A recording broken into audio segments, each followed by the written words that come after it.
Good morning, good day, and good evening. As always, I'm your host, Brody Robertson, and this was very quickly going to turn into one of those episodes where nothing actually happens, because we spent about 15 minutes talking before we started recording. So, welcome to the show. I don't actually know how to pronounce your username. Well, my actual name is Adam. Okay, But I my had your username username is on the screen, so no, it's fine. Yes, it's tauraamui is how I pronounce I it. was I never think going to get there. I've actually encountered people that know how to pronounce it weirdly, and I'm surprised all the time that they do. But yeah, um, So before we go down some random tangent and completely forget to do what we're supposed to do at the start, I guess sure. briefly introduce who you are and the project you work on. Sure. So I'm just a Go developer. I guess I can call myself that because I've done primarily Go for the last 8 years or so professionally. I actually recently left my last job, and I don't really have anything kind of happening right now, and so I'm able to focus on this side project that we're talking about full time at the moment. And it's basically kind of my response to finding some things to do with Neovim not ideal for me. And I've just kind of always been interested in editors. So anyway, so sorry, the project is the Lilly editor. It's basically I guess you could refer to it as kind of a Neovim alternative. It's not currently in that state, but that's kind of the plan. So um, basically kind of everything included, batteries included stuff, no plugins required for like basic modern functionality you'd expect. It's essentially, I would kind of, if you want like a short tagline, it's basically Helix, but for Vim motions as the fast class assistant rather than Cocoon motions, because I find that like I prefer the Vim motion philosophy, especially as well as my like personal style of working with different computers and platforms and things. I like having a portable kind of motion set that I can go anywhere with, rather than trying to mentally switch every time I'm on a machine that doesn't have some Cocoon editor based, So yeah, I mean Which is that's far more kind of likely the than not. Like in most cases, you're gonna have yeah, something definitely. Vim And vibe the if you're on a BBS server. and Yeah. stuff, like if I'm going to be like restricted on permissions or something, or if I'm going to be installing, I don't really want to have to be the first thing I install to be an editor I can actually use, or at least like. And even if I can't do that, yes, I could just switch back to Vim motions. But then again, could I really? Because how the whole point of it, in my mind, is that it's supposed to be something you don't think about. It's intuitive. It's fast, right? That's part of the speed. You just kind of you don't think about it. So having to switch motion types, that's by definition gonna, that's gonna get in the way. You think about it. So it just seems a bit silly to me to restrict yourself in that sense if you don't need to. But yeah, I mean, I think my frustration with it was just that inexplicably I was finding that like for various different reasons, and some reasons I don't even understand still, Neovim would just suddenly inexplicably break for me. The configuration set specifically. So let's say and I sent you that clip the other day, didn't I? That kind of Yes. I was trying to show you how on one of my machines Neovim performs fairly poorly compared to what you'd expect, and then I didn't even get that far because all I did was just start Neovim. I hadn't run it for a few weeks on that machine, and then just suddenly none of the LSP was loaded, and the configuration seemed to break. And then I tried doing the Packer update. Then I was told that Packer was deprecated. And I was like, oh, brilliant. And then a bunch of the configurations that rely on the plugins themselves, some of the plugin dependencies were deprecated as well. And it just feels like an annoying spaghetti mess that I don't really want to have to deal with, especially if I'm just quickly opening my laptop to just quickly do something. I don't want to have to spend the next half an hour fixing my configuration every time. And I think I was starting to feel like it's not normally a problem for people, probably because I get the sense that you're not really supposed to just want to sit on one set of configurations forever. I think the whole ecosystem kind of assumes that you're going to flow and flux and change things as you go. Whereas I kind of found that actually I really liked the configuration I had, and it felt like a solid base to just work from. It has everything I need and nothing I don't. But the ecosystem it's built on is seemingly fragile from my experience. So anyway, all that to say, I guess I kind of, I've been thinking about editors for a long time. I just kind of always never really felt like I was at home with my configurations constantly breaking. And then I just kind of felt like, well, there's I looked around, and I like running my editors in the terminal for various reasons. And there didn't seem to be, from what I could tell, any alternative to actual like Vim Motion first editors in the terminal that came with everything you needed as like a basic experience. And one of the complaints I hear often, and even the things people make fun of with Neovim, is often the configuration thing. You know, it's useless out of the box. You have to configure it. It's kind of the point. Also, the kind of the main downside in a way at the same time. Its main benefit and main weakness, I think, is that core Nexus thing. And yeah, there is the Helix option, but again, as I kind of clarified, I don't feel personally like it's a good alternative. I mean, yes, I like the fact it comes with everything out of the box that you would probably need ever, I suppose. But I mean, it doesn't feel worth the having to learn the other motions. Just kind of feels like a non-optional thing you have to do. Right, like once you're already comfortable using Vim motions, that's already taken you so long to get there. It's if you go to some other system, it's like you're sort of going right back to the start. Yeah, I guess so. Yeah, it's like, so I'm only learning this motion set because I want to use an editor that doesn't require configuration. Okay. Now I'm having to lose all of the initial intuitive sense I had on the original motion set I was using. I don't personally subscribe very well to the Cocoon set. You know, like some people are diehard Cocoon fans. That's cool. Whatever. You prefer that motion set? Nice for you. But I mean, it kind of feels like you've got no option but to learn that if you want to. You know, so the choice is use Neovim and deal with the configuration pain, or use Helix and don't have configuration pain, but also be forced to learn a different kind of philosophy of working. And correct me if I'm wrong, anyone, but I mean, from what I can tell, until I started making my editor, at least as far as I could find, there doesn't seem to be kind of, as I said, Helix, but for Vim motion. I think there's probably a good reason for that. I mean, if you look around, you know, a little bit, there are bundles of configurations that people provide as individual projects, right? There's like Lazy Vim, and there's a few others. I find that idea kind of almost offensive because it's kind of like using a game engine that for like a I don't know, like it defeats the point in my opinion. Right. The fact it's on Neovim is a historical accident, really. Like the fact that you've created this configuration bundle because you can see in the community that there are people struggling to deal with configurations themselves in Neovim. And so the solution that you came up with was, okay, well, I'll just create a whole set of configurations then. And I guess there's a few things with that I don't like. So first off, as I said, it defeats the point. I feel like, again, Neovim's greatest strength in a way is the fact that you can configure it to do exactly what you want it to do. However, if you're still let's say you're like a novice user of Neovim and you've decided to download bundle configuration to try and get around the fact you don't know what you're doing. Things still break sometimes. Like sometimes the configuration, like a plugin will become deprecated before the bundle author has a time to respond or realize. You're also having to rely on not just Neovim's development cycle and people making work there, but also now you're also having to rely on this person maintaining this configuration bundle for you. Still don't really know what's going on and you don't really know what's happening or why. If things do break, you're unlikely probably to know how to fix it. And if you do, then I guess why you're using the configuration bundle. And it's also slower than it needs to be. I know that Neovim has the lower JIT, which makes things like nice and stuff, but again, I mean even my personal configuration I had going, we can kind of touch on this later, I suppose, but sometimes that's still too slow for me, based on what machines I'm using. So I don't know. I and the reason I sound like I'm trying to defend myself is because I feel like that's often the response I get. Is people. It started to change a bit more recently, I think. But I mean, I think people get this all the time. I know. I've heard of people like Jonathan Blow with the Jai language and different things. They often, one of the main complaints they have from people talking to them in the community is they often, rather than even bothering to just say, oh, that's cool, whatever, good for you. It's kind of like almost, I don't know if you've had this. I don't drink alcohol. This is completely off topic. Sure. It's a very similar parallel to that. Like if you I'm very uncomfortable when I go. I'm not at home when I go to places, pubs and social drinking things.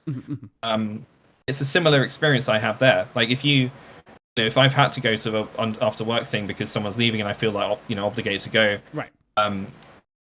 inevitably, you're asked to go get people's drinks, and I have no idea what the hell they're on about. IPA, what? Guy in tribal dress on the bottle. What? I don't understand what's going on. And you're like, it's very quick for them to realize that you don't have any idea what's going on. You're not at home there. You don't drink, and then they kind of ask you, well, why aren't you, why are you just drinking Pepsi Max? Shouldn't you be like having? And I'm like, I don't drink. And then it's like a what? Like a visceral. It's so bizarre. It's like it's like your choice to not subscribe to something rather than just blindly going for it is almost like you're offending them, or you're like directly attacking them or something for their interest. I would say it's a similar thing when people find out you're not daring, you're daring to do something that's like reinventing the wheel is what they refer to it as. And in my opinion, I think I've kind of come up with this idea about, I don't think you can reinvent the wheel.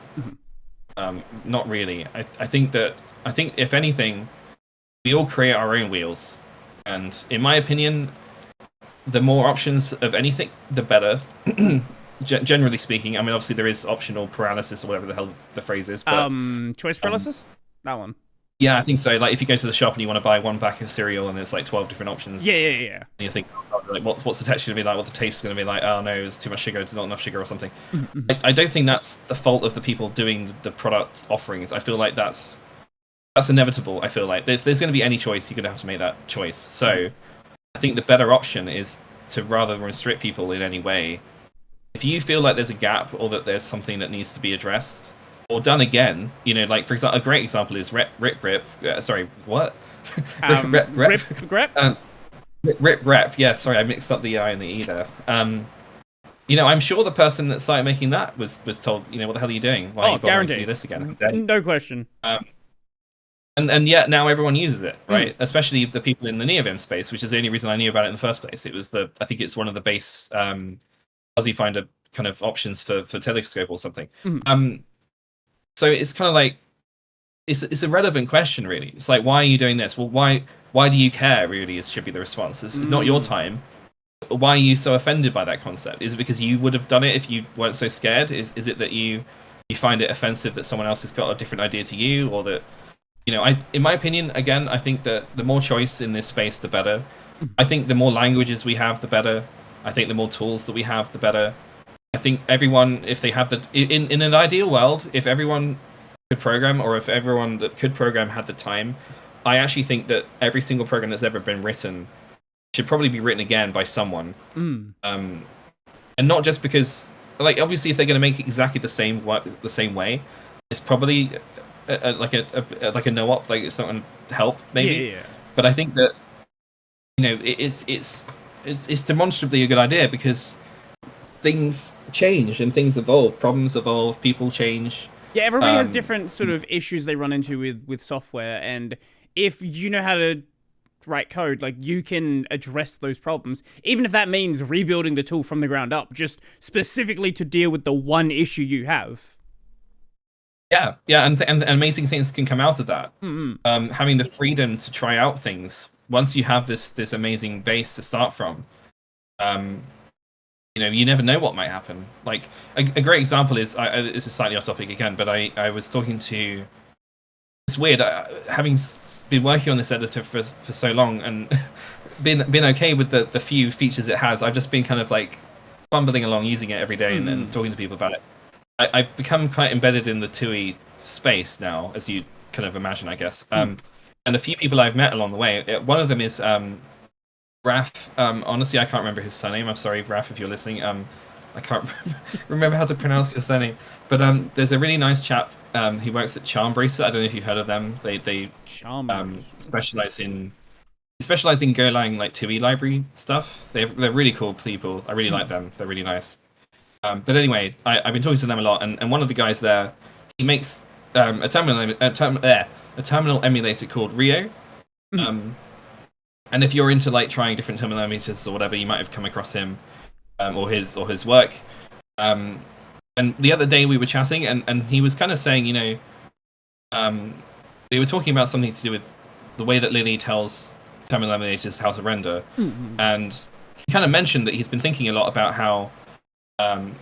We've been kind of stuck for the last however long, probably 50 years or maybe more, with the only mechanism that exists that's like standard is to if you want to tell the if you as a terminal program want to instruct your host, the terminal emulator, what to do, in terms of setting the cursor shape or rendering something, you have to do it via the standard out using ANSI escape codes, and those are the only two. Those are the options you have.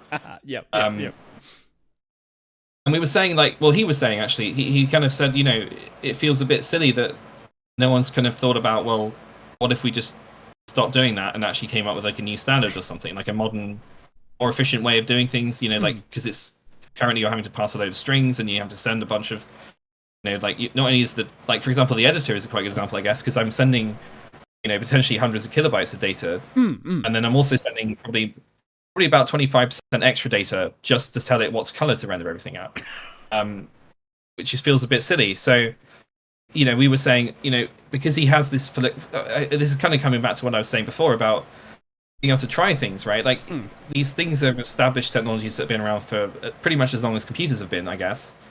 But now, because we've created our own versions of these things and we have these universes we can now fully control and influence, we're free to do whatever we want. Like, for example, there's nothing to stop my friend Raf to start implementing a kind of underlying protocol, which is new and unheard of, that Rio can potentially use to be told by a terminal program what to do. And there's nothing to stop me from making Lilly have the reference implementation for a client for that, Right. And I don't know if this is like maybe in parallel to the what's the name of the protocol that everyone uses for. There's a recent thing being able to render images in the terminal. I think Kitty was the first to do that? Yeah, Kitty was one of the first ones. The interesting thing about Kitty is it started as something just for that terminal, but other terminals kind of adopted that method as well. Yes, because it makes sense, right? Like it makes sense to be a standard, to have a standard, right? Otherwise, you'd have 12 different ways of doing the same thing. There's another one that was popular that I can't find right now. Are you thinking about that script that was like a workaround? Was it? They had a weird German name, I think. Uber sounding name. Yeah. I was looking into how that worked, and it's a bit unfortunate. It was actually basically just a window, a borderless floating X window that would like position itself to be in the correct place on top of the terminal emulator window. I see. Okay. So I'm pretty sure that's how it works. It was completely a hack. I mean, but that's in the spirit of OG Unix stuff, I guess, right? And it feels icky to talk about it like that. But then again, it works. Like people were happy with it. So obviously, arguably, the new thing of doing it, the new wave is much better. Because it's natively supported by all the terminal emulators, and they can behave, they can completely control where the image goes, and all that stuff. So, anyway, yeah, I'm kind of lost. I've reached the end of my thread, I think, about just to say, I'm making this terminal emulator. Sorry, I'm not making a terminal emulator. I'm making I'm making an editor that can run in a terminal emulator and just deal with it. Like get over it. Because why not, right? So yeah. You brought up a good point earlier. Where was it? It was somewhere. I had some. You know what? We're just gonna ignore that part. We're gonna go in a different direction. So okay. when you brought up the whole thing about like why, like people were asking like why did you do it? Like why are we making another editor? I think it's kind of two things here, and it kind of goes back to firstly that XKCD where it's like, hey, there's 13 standards. Oh, we're gonna make the universal standard. Oh, there's 14 standards now.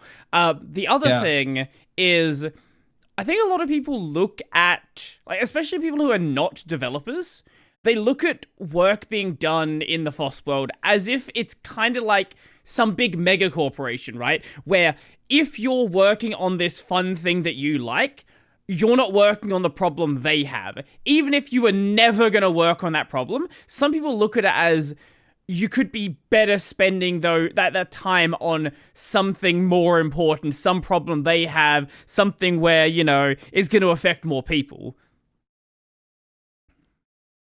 That's what the fuck are you on about? What? I've run into hang a on a lot of second. people like this, where it's like, oh, why are people working on another desktop environment instead of working on this desktop environment instead? It's just like, that's just not how people allocate their time. Okay, I need to take that in for a second. Honestly, that's insane. Yeah. What? This Let is me what try and happens see when it you have from a their. YouTube channel and you get all manner of commenters on it. Yeah, I'm sure all kinds of people. I mean, you talk about on your channel from my memory. Correct me if I'm wrong. I might be mixing you up with other people potentially. Sorry. So good, too good. Don't worry about it. Some of the things you do cover is stuff that's like fringe projects, right? So people, I'm sure people come to you and complain like, "Oh God, why are they but daring to make this thing? They should be fixing my problem or something." Let me just think about that for a second, because I've literally, I think I'm vaguely aware of maybe that sentiment somewhere in the background, but I'm surprised. Okay, so this is like what is this, like your day-to-day experience from people? Pretty They say these much, kind of yeah. things? Especially Jesus like when I Christ. talk about something like the Cosmic Desktop, for example.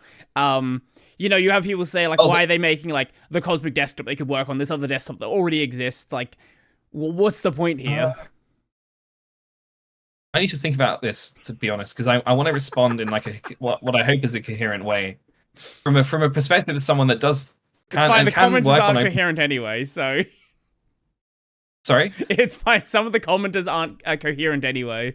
Okay. Well, I mean, I don't know. They deserve a coherent answer if I can make one. Sure, I get that. I think I'm just trying to think from their point of view, so I can try and answer from a place that makes sense to them in a way. I think. Okay. That makes sense. I think I understand a bit more now as to why people would maybe respond in like an angry capacity when they found out that you're working on something that they think is superfluous or not relevant or like something. What you said about open source being a big so hang on, so you think that, sorry, not you think, your impression from people, some of them, is that open source is what, like a large overarching corporation or something? That's sort of like, Do they actually think that? No, I don't think they like actually think that. I think that's like sort of the, I don't know, they see work being done and feel like you, like, if you weren't working on that thing, you'd be working on some other thing that they might think is important. If that makes sense. Okay, let me think. I think I know how to answer this in a short. Think about the thing you like, and realize that the only reason you know that thing exists and you like it is because a random person decided to make it one day. That should be a good enough answer, I feel like, because, yeah, I mean, wow. I think I can see it from their point of view in a way as well, because I imagine it's like, once you get good at something, okay, this sounds like I'm bigging myself up or something. Okay. Once you recognize improvement in yourself over some skill, I think it's quite easy, and I find this all the time, to completely forget what it was like to not have that level of skill. And conversely, I think it's probably the same for people that desire a skill and haven't quite reached it yet. To be honest, a lot of the intrigue and the magic of stuff can sort of go away once you do that skill. Like, for example, a great example is I'm actually fiddling with it right now because I fiddle with everything all the time. I have a Rubik's Cube on my desk, right? And I was always like, oh my God, it's like magic. How do they do that thing? And then I learned it and I was like, oh, well, that was disappointing. I feel like it's somehow related to what we're talking about, because learning things is hard. Your brain hurts, right? Especially if it's something you didn't learn in school, or like there's been no suggestion or hint from society or your peers that you would ever need to do this thing, or it would ever be useful or whatever. I think unless it's been, within the last 10 years or something, I think programming is a good example of that. If you didn't, like, I didn't go to university to do anything, right? So I just randomly decided to learn programming one day. Well, okay, that's a bit more complicated than that. I won't go into the whole backstory about where I came from and why, but I kind of started learning programming for its own sake, in a way. And I feel like that helps to try and progress. It wasn't so much what I was making, it was more just like an interesting set of puzzles to solve. I'm trying to relate. So I imagine a lot of people that are complaining about this for whatever reason, they either decided they can't program, or they've tried and they decided they can't. Well, it may not admit that they can't program it. Maybe they look at some big project and don't really know how to get involved in it, right? Like, you see a project that's 50,000 lines of code long. That is really difficult to sort of understand to an extent where you can effectively contribute, especially in a case where a lot of FOSS projects aren't really well documented in the code. So it kind of takes a while to get yourself up to speed to make something actually productive. Well, I mean, if we're talking about the people that are complaining that other developers, well, sorry, not other, that developers as a group choosing to work on things that they don't care about, I would imagine that those people are the ones that aren't actually contributing themselves to anything. Right. Because otherwise they wouldn't care about that, because they would just do it themselves, I would have thought, right? Yeah. I'm trying to think about it from their point of view, those people. For whatever reason, they don't feel like they can personally contribute to something. And so I guess if they're frustrated about an issue with a project they care about, and they've seen the issue sit there for 6 months and no one's touched it, and then they hear about another project that's come up somewhere else, and they're like, "Oh my god, this is an outrage! How dare they make something else? They should have come over to my project that only 5 people know about and fixed the one issue that I raised 6 months ago, and the author's not addressed yet, or something." That's an insane worldview, I think, to have just about anything. Like, that's just I can't believe that that's really how they think. Like, I don't know. Do you know what I mean? It's just like, no, I get what you're saying. It's like for one thing, you don't know whether that person that's working on the other project even knows how to deal with your project. Like, it might be a completely, the programming space is such a massive ecosystem.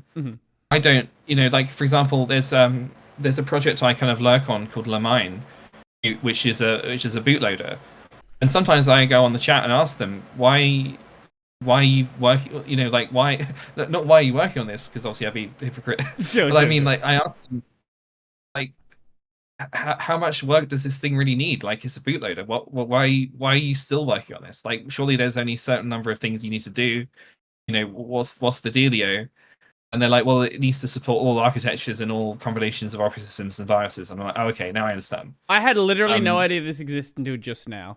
I've never heard of this. Yeah, I don't know. It's actually, interestingly, this kind of relates to the V project in a way. I only found out about it because as being kind of a fringe member of the V community, the V language community, which is relevant by the, I guess we haven't mentioned this at all yet, but the V language is a thing, and one of the main kind of projects out of that was this operating system called Vinix, which is an implementation of a kernel in V to demonstrate that you can do that without, like, doing without doing weird stuff. Like, for example, someone's making a kernel in Go, and I think they're using the TinyGo compiler because it's the only one that, like, doesn't automatically require runtime support stuff. So, and then the way they do things is the Go kernel, it basically specifically uses Go features that doesn't require a memory runtime, and then eventually it bootstraps the garbage collector to, like, start up and do things. Whereas V is, like, you said the name was Vinix, yes? Sorry? You said the name of that project was Vinix, yes? I think it is, yeah. No, sorry, that's just a really inconvenient name, because there is a Linux distro also called Vinix. Oh no! Oh damn! Okay, well, shit. I don't know which one came first, but maybe someone needs to talk about that. Okay. Anyway, just to say that the person that was mainly kind of developing that is called Mint, and I don't know what who they are. It doesn't really matter.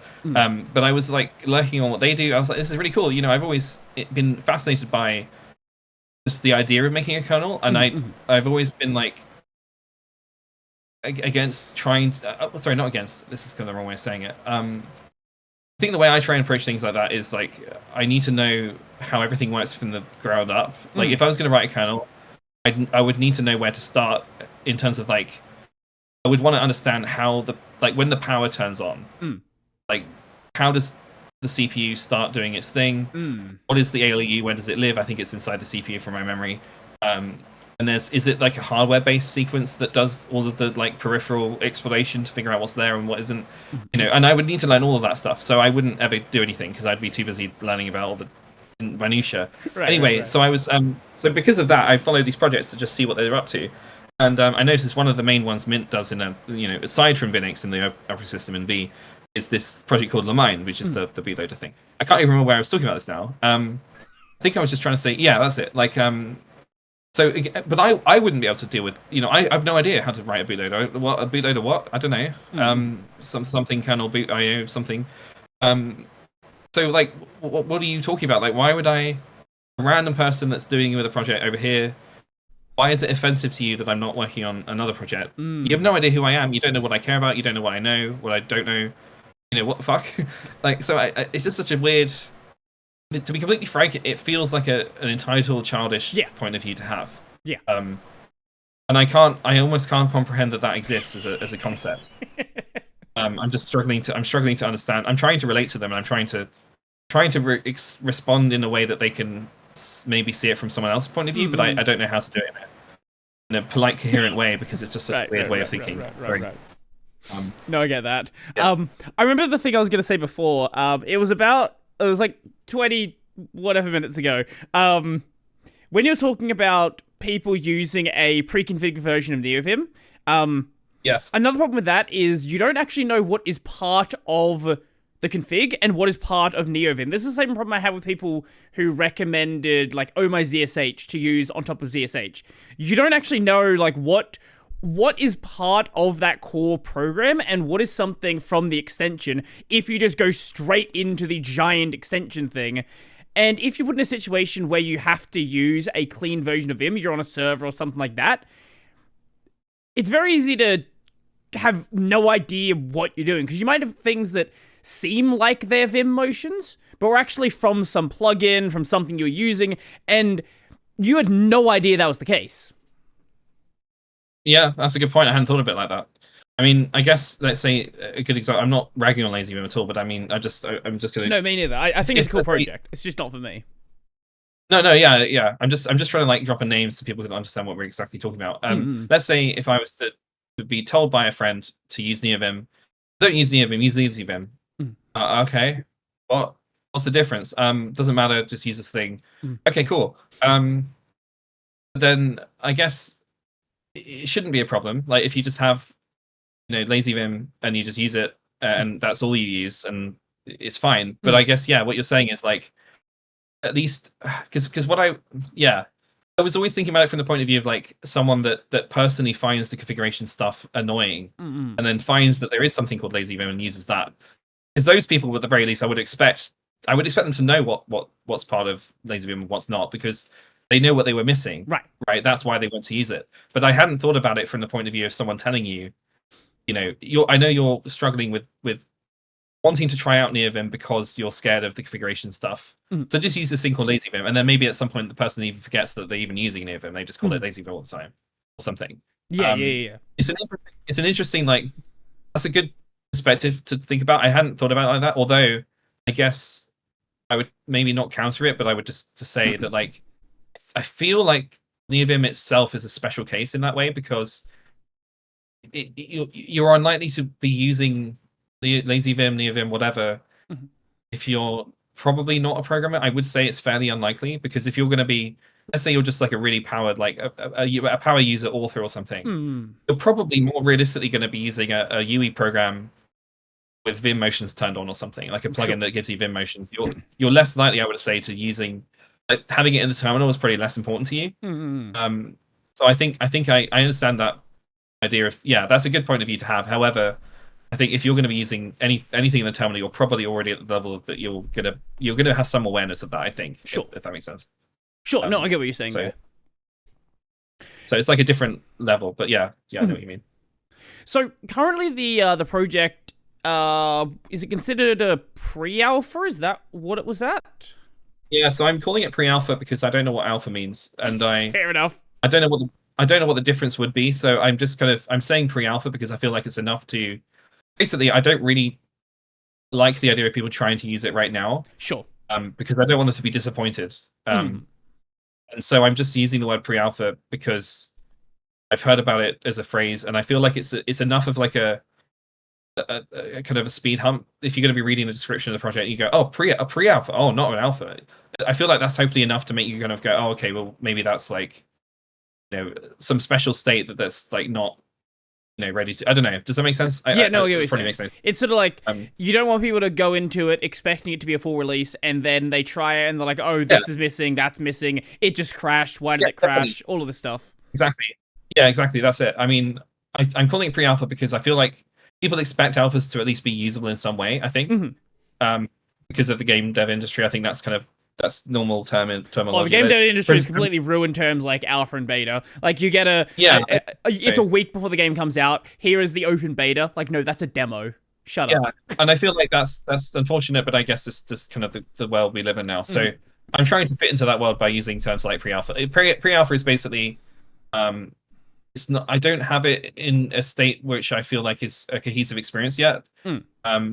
I would put it into alpha. So alpha for me is like, it's featureful enough to be used as a base experience, but I don't actually trust or really feel like anything really works, and I have no idea. Because it's not been used enough in that state yet. And then I think maybe a beta is like, I don't know. Beta like generally means like feature complete. Yeah, I guess so. Although, yeah, maybe that's true. Anyways, so I guess it kind of leads onto the state of the project. So it's in. Yeah. I'm calling it pre-alpha because the way it's currently set up in terms of a project is it's currently in a big. I'm doing basically a big move right now. So the way that it started was me just kind of, which is kind of the way I do everything really. I was just doing the easiest low-hanging fruit things. Like I need a way of rendering text. Okay, cool. Yeah. I need a way of being able to input text. Okay, cool. And so I was literally just doing the most naive options available, like implementations just as simple as possible.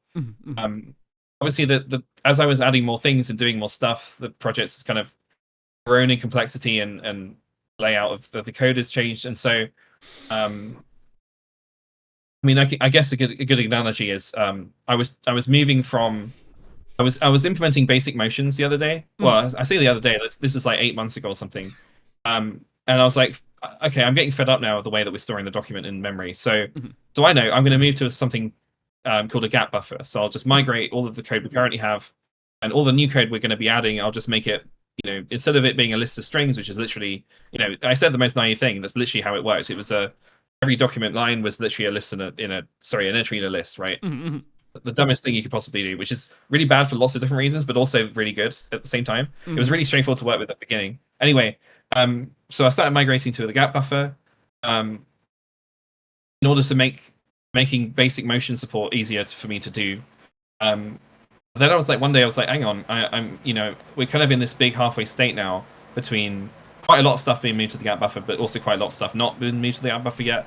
I've got to-do comments all over the place. There's lots of fixed me's everywhere. I want a way of being able to just quickly find all the to-do comments in the project, right? So I started adding a to-do modal thing, which I then did. Then I was like, well, actually, I want to be able to select a specific comment in the list. When I hit enter, I want it to go to that document, and then I want it to center that specific line on the in the document. Then I was like, well, actually, the existing document renderer doesn't support being told to jump to a specific line independent of the user input. So I was like, oh shit. Okay, well, I need to fix that. But then I was like, well, actually, I can't fix that easily because a lot of the code assumes that isn't possible or something. Right. And so I was like, okay, well, now I need a new document renderer. So I then started working on a new document renderer. And then I was like, well, okay, well, now I'm making a new document renderer. I should make I'm probably just this is just this day-to-day development stuff, right? But I think no, this is like I totally understand what you're saying here. Like every single thing you try to do creates like 5 more to-dos. Exactly. So it's like it's 8 months running and I still haven't migrated to the gap buffer yet. So I guess it is useful to finish the thread though, just because I feel like it's a good summary of like where the current state of the project is. So anyway, so yeah, new document renderer. And I was like, well, okay, I want to change the way the syntax highlighting works because the old way wasn't that good, and I've gotten better at using V now and stuff. So so then I was like, okay, well now the new document renderer is basically finished, right? Great. Oh, but now I'm seeing rendering performance problems because now I'm doing like way more granular renders. Like I'm because the syntax highlighting has changed. I'm now making like probably 20 times more individual render calls to the way the rendering works. So now it's flickering on like every terminal native in existence, including especially Windows. Like Windows is worse. And so then I spent the last I don't know how long, like maybe the last month or something, just trying to fix the rendering problem. So like performance with rendering was a pain in the ass, and the way that rendering works is like it's like immediate mode style. So like I'm GUI. I think it kind of it's like the de facto representation of like how you do immediate mode design or rendering. It's like you kind of, so for a good example is in the code for Lilly, when we render text, we basically flag a color on in like the palette, and then all subsequent text that's drawn is then set to that color, and then you turn off the color, and then you keep drawing or whatever. Having that way of rendering was actually a very good foresightful like choice, because moving from the old document renderer to, sorry, not the document renderer, moving from the old rendering system to the new one was actually, for most of the editor, it was like it was a one-line change in the main file.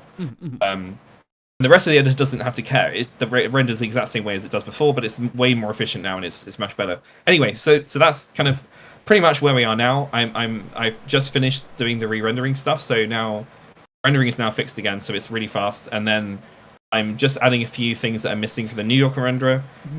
Then when the document renderer has been swapped to the new one, I'm going to try to go back to doing that to-do modal thing, and then once the to-do modal thing's done, I can then use that to help me complete the gap buffer migration stuff. So anyway, all that to say is I'm open to people trying to help me with anything, but I have to warn anyone that's going to try and look at it. The code is in a sort of halfway house state.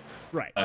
Everything I've gone out of my way to make sure that nothing's existing is broken as much as possible. Like there are if statements in places I wouldn't normally want to have an if statement, for example, that kind of thing. So everything still technically works. It's just there's two different branches. There's some stuff that like when you do a document edit, it will either go to the gap buffer or the regular, the old way of doing it, depending on what configuration flag you've set. Because that's how I'm trying to try out the new implementation and everything.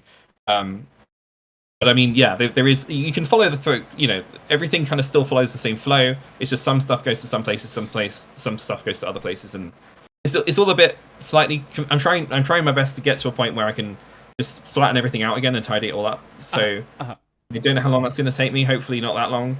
Now that I've finished stuff, and I'm also able to focus on it full time now, but for at least the time being, anyway. So yeah, I don't know. Sorry for rambling again. I don't know. Totally fine. How long has the project been a work in progress for? So I started working on it. I think it's been such a blur. I think maybe 2.5 years or something. Okay, so quite a while now to say. Yeah, actually, yeah. And I remember loads of the initial wins and gains were like within the first few weeks. Not even that, probably some of the first few days even. And then I feel like for lots of different reasons, the project did stagnate for maybe about a year. And I think a lot of that was because I got obsessed with MMO Minecraft servers for a while.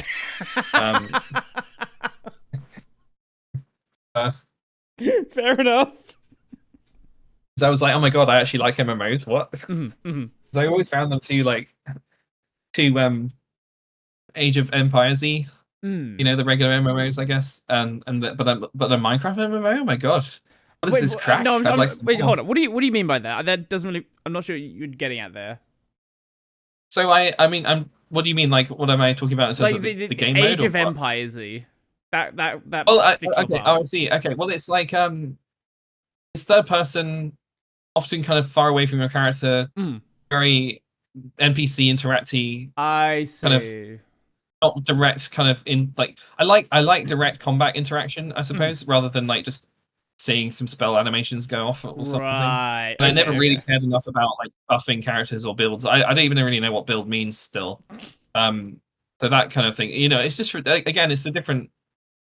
Some people like it for some reason. Some people don't. Well, I don't particularly. But I tried getting into MMOs. It was just never really a thing. But when I discovered, I think it was Pirate Games block game was the first one I tried, and then I was like, well, this is cool, but then I wanted to try to see if there's anything else, and I found started playing Windcraft, and then I don't know, I got distracted basically. So that's all I'd say. I got distracted from it, and then I think, what was the other reason? I think I got the editor into a state where it was good enough for me to use it for my work, and I didn't really. I think, oh yeah, that was it. I think I took a long time. So amongst being distracted and stuff going on at home and stuff, I think it was precisely. You know what? I know. I now recall what it was. I think.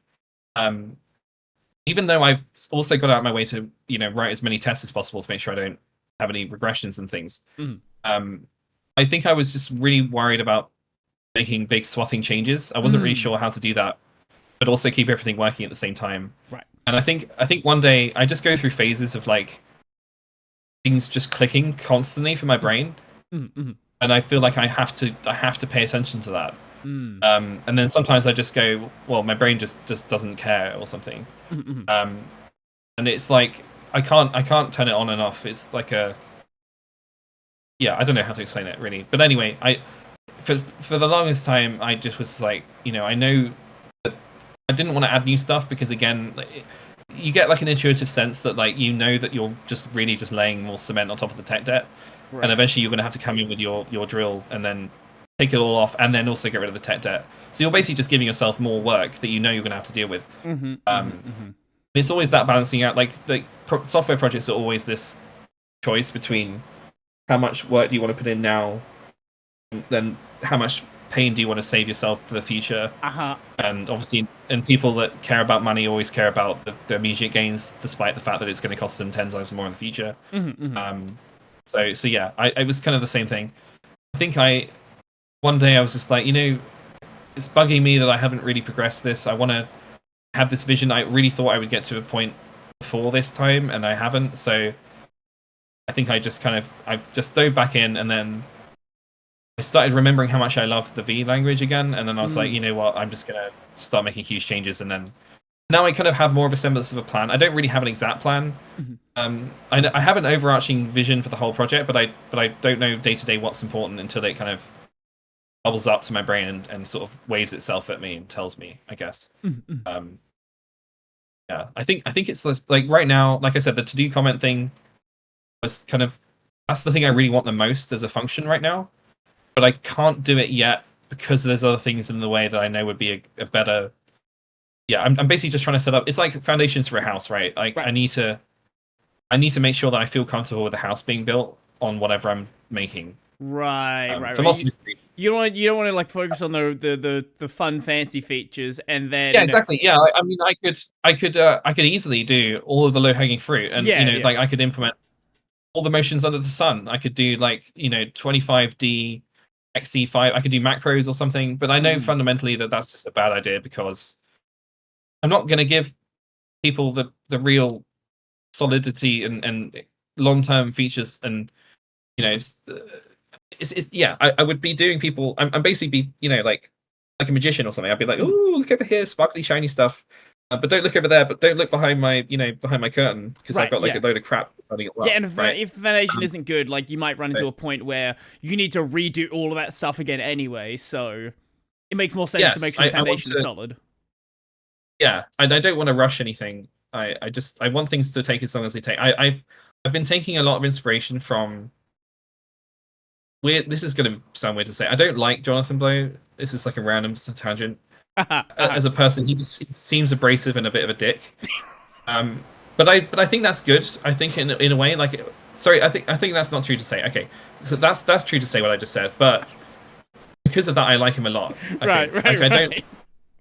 I feel like I respect him immensely, and I hope I can recognize when he's talking out of his ass and when he isn't. And I'm also just inherently aware that he has been around for like, it's just a fact that he's been a developer for a long time, and it's obvious if anyone takes 2 seconds to watch him program that he's in his element. He knows what he's doing in nearly every sense, and I can't ignore that as like a, if I want to have an idea about, I don't know how to explain it really. I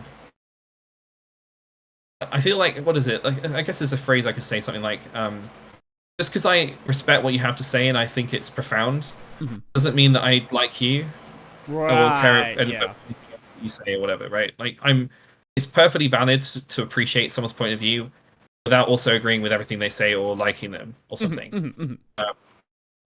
And I don't know why it was important for me to point out that I'm not like a massive. I would think I'm just trying to say I'm not a massive Jonathan Blow fan as such, but I do often find myself having his videos playing in the background. Videos. He has like a big playlist of different programming videos, and I really love having him just droning in the background because I feel like I'm hoping I'm just kind of picking up some sense of like programming wisdom via osmosis or something. Yeah. And he's very good at articulating the way he's solving the problems as well. Mhm. And so I think it does actually help me weirdly, like having him. He's like my I don't know. He's like my talking rubber duck in a way. He's solving a completely different problem to me.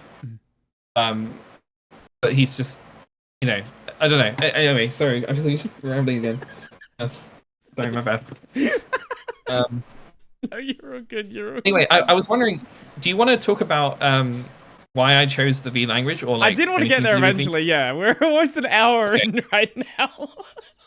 Okay, I'm sorry. I don't know how long you have. Like, is this No, this is good. as long Usually as I it go for takes? like the 2 hour mark. That's usually my go-to. Okay. Okay, cool. Okay, fine. Yeah, I'm sorry. I don't want to. I feel like we could ramble for ages. No, it's I do know totally fine. you were intrigued by the V language, I remember, and you said that Yes. you wanted to know more about it because I feel like you hadn't heard of it before, right, or something. I went and looked up some stuff afterwards, and I must have at least come across it once or twice before. I must have blanked it out of my mind entirely, but yeah, I am curious about it. Okay. Let me think. So I guess I should start from just explaining why I'm writing it. Sorry, why I'm using V to write Lilly. Mm. And I guess I would just say that there isn't really a good answer in a sense. Like I as a side topic, I've always also been interested in. Well, one of the reasons I mentioned Jonathan Blow, for example, is because I was aware of him before Jai, and I've always looked at his stuff and stuff. But I mean, Jai was of particular interest to me because I guess I would say I'm like a language, like if you had like a specific nerd interest, like within my actual special interest of programming stuff, I have like another within that I have another special interest of programming languages, and so I wouldn't say I've tried every single language. I think I've tried to become aware of every single language I can find that I so at least I know that it exists, and if it's like if I like the way that it looks enough, or that I think the problem domain that it's trying to solve is close enough to what I'm trying to do, or if I think it's interesting, I'll try it. And I've so that just means that like I was saying before, I think the more tools that you have, the more likely it is that you're going to find the right tool for the right job, right? And I know that that's a phrase people often say, just as they say, "Don't reinvent the wheel." Probably the same people will also turn around and claim that they use the right tool for the right job, and then immediately use the wrong tool for the wrong job. Well, in like the opposite sense of that, like if if the only tool you have is a hammer, every problem looks like a nail. It's kind of like the opposite approach of that, right? Yeah, I guess so. Like, if all you wanted was a pristine cupboard and it's covered in nails, then you want tweezers. What the fuck am I on about?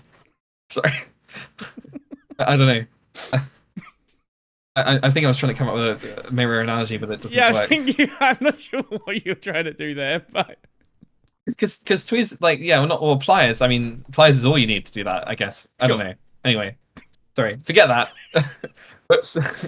Well, I was trying to sound profound there, wasn't I? But I didn't really work. Work out all that time. No.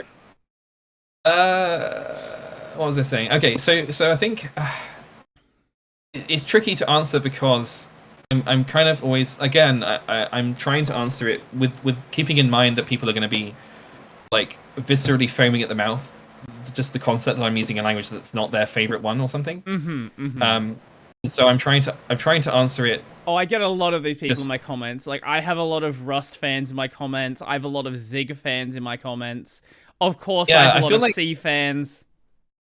Yeah, I think it's very much religious, isn't it? Like, it's weird and it's interesting.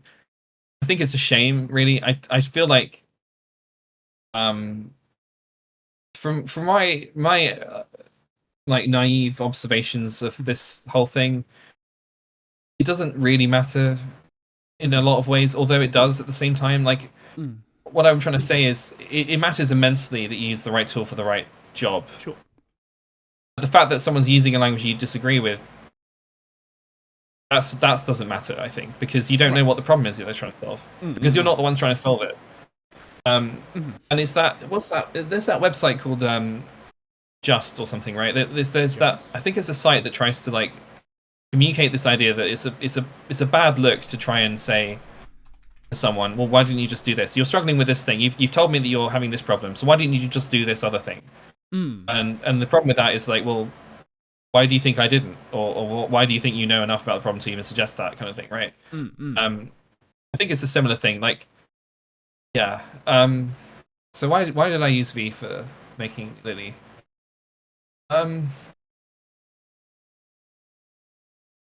There isn't really a good. I mean, okay. Fundamentally, I like V. I've come from this background of having Golang, a lot of Golang experience. My first, okay, I guess if I do it like a story again, my first initial intuitive choice was to use Golang. Problem is, I don't feel like Golang is good for that, because from my sorry, I'm just trying to think as there. Golang didn't feel right as a choice. I think that Go does make it easy to make servers, web servers. For sure. I think Golang is very good at what it's been designed to be good at.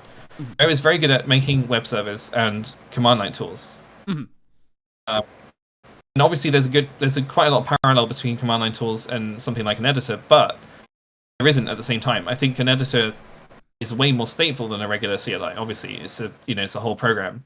Sorry, well, CLIs are whole programs as well. What I'm trying to say is they, just intuitively or like instinctually, Golang didn't feel like the good option for this. I mean, I don't really want to answer I could answer the question by going through all the languages and explaining why I didn't choose those. I guess I could. Let's try that actually, because that's probably a good way. So I thought, well, I'm experienced at Go. I know Go a lot. I like Go. It sounds like a nice idea to use the language I enjoy for a project that's big and potentially long running, hopefully. But I think I knew just from instinct that it was going to be a bad choice and that I would regret it. There's a few different things I could probably explain in more detail in a minute if I remember what they are. But there's like, yeah. Anyway, so I don't know. I feel good when I use Go for things I feel like it's designed for, right.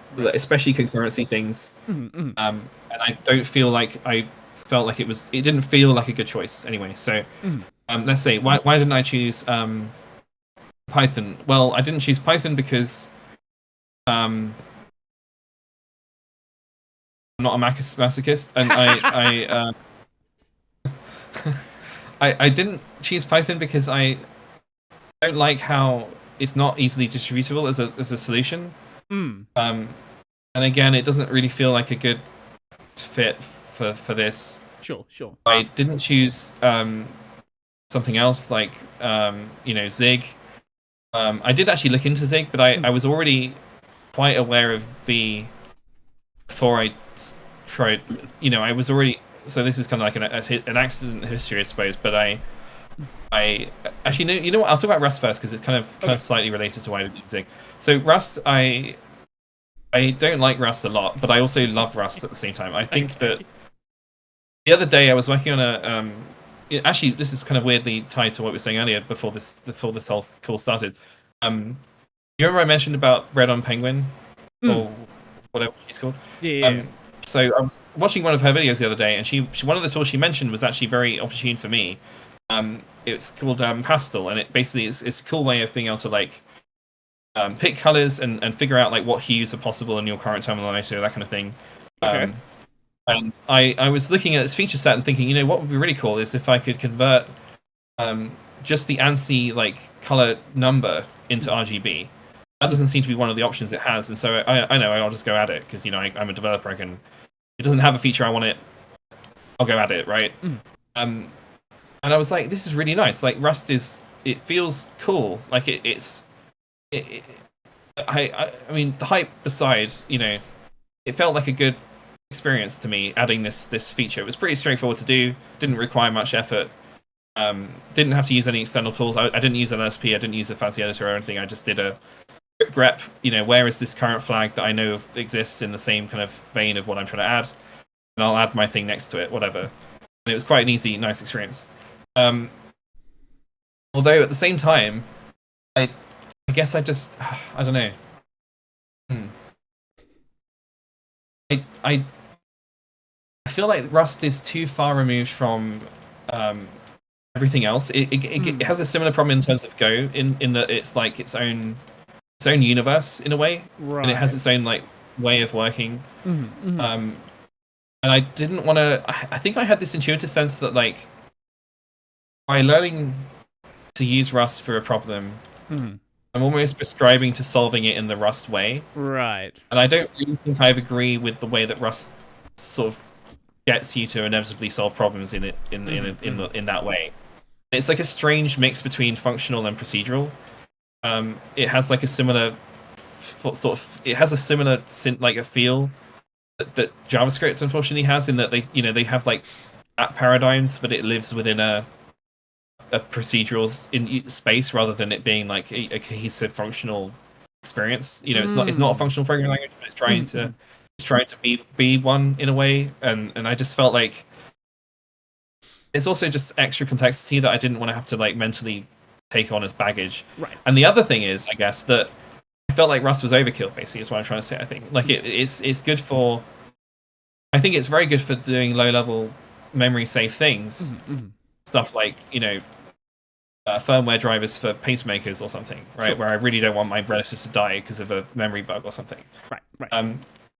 I don't really care about my editor crashing because of a memory bug. If anything, that's better than it staying alive and then corrupting data or something. Sure. So I just felt like it wasn't a good. The costs I felt like you would have to take on for Rust weren't enough to justify making an editor in it, especially knowing that I already knew that V existed by that point, which I'll come to in a minute, I suppose. And then the other question is, well, why didn't you use Zig? Because Zig is like I guess it's kind of thought of as the, I don't know, the funkier, hipper cousin of Rust now. I remember when Rust was first getting attention, and it was like the super cool, super new language, and now Rust is adopted by giant companies. Everybody knows about Rust. So, like, the people who want to be on the hip, cool new language, they've now all become Zig shills. Yeah, that's true. Yeah, and it's shit, right? Because I guess, okay. I think, to be honest as well, I think, I don't know if this is probably true in the timeline of things, but I guess I'm wary of hype because I don't know what the phrase is, like, just because everyone's doing something doesn't mean it's a good idea. Is what I like. There's this idea about I saw someone on Twitter the other day saying something like, if you don't agree with this particular person's point of views or like predictions or something, you're not prepared for what's coming. It's probably some bullshit related to AI or something. Sure. And I read that and I thought, well, actually, they aren't the same thing. They're not parallels. Like, not parallels isn't really the right phrase, maybe, but they're not equivalents. Like, you can be aware of something and understand it, and also not agree with it, right? Or you can like not agree with it and also be prepared for the future at the same time. I don't know. So I guess that's part of the reason why I didn't choose Rust, precisely because maybe something seemed too good to be true. Like, why? It's like I get that it's very good at what it is supposed to be for, which is maybe to be used to rewrite critical applications in it or something. Because it's a good alternative, or you should, if you're working on something that's very secure or needs to be very secure or has like secure data in it or something, then yeah, it makes sense, whatever. But I mean, I guess is that there's there's a clear cost benefit choice to make, and I feel like the average person who isn't like Rust pilled or whatever the phrase is, it's not a good tool for every situation, right? Like I was saying before, I think there's some things that Python's amazing at and should always be used for that thing. I think there's some things that C is amazing at and should always be used for that thing. And there's lots of different, and Zig is probably amazing at certain things as well. But yeah, I know what you mean. I feel like that's something that has something to do with the choices I make, I think.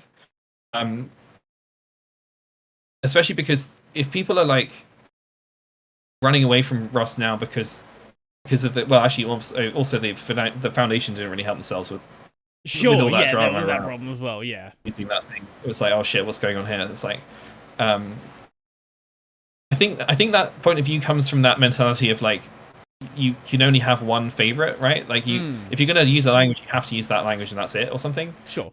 And so I just don't think that's true. I don't agree with that, and so therefore, I don't think about it in those terms, right? So.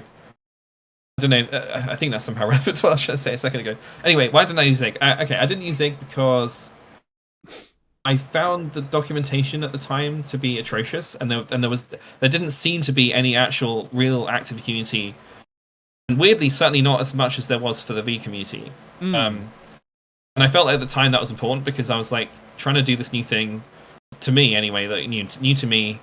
We said you started this 2.5 years ago, yeah. Yeah, so at the time, I guess that would make I don't sense know. then. I think it's still the case now, actually, from what I remember vaguely recently.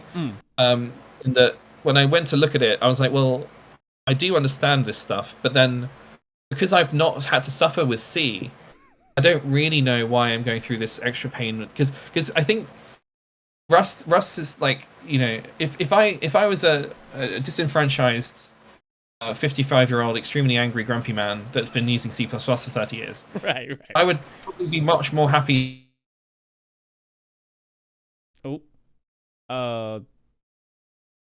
Yeah, I love Discord. Give me 1 second.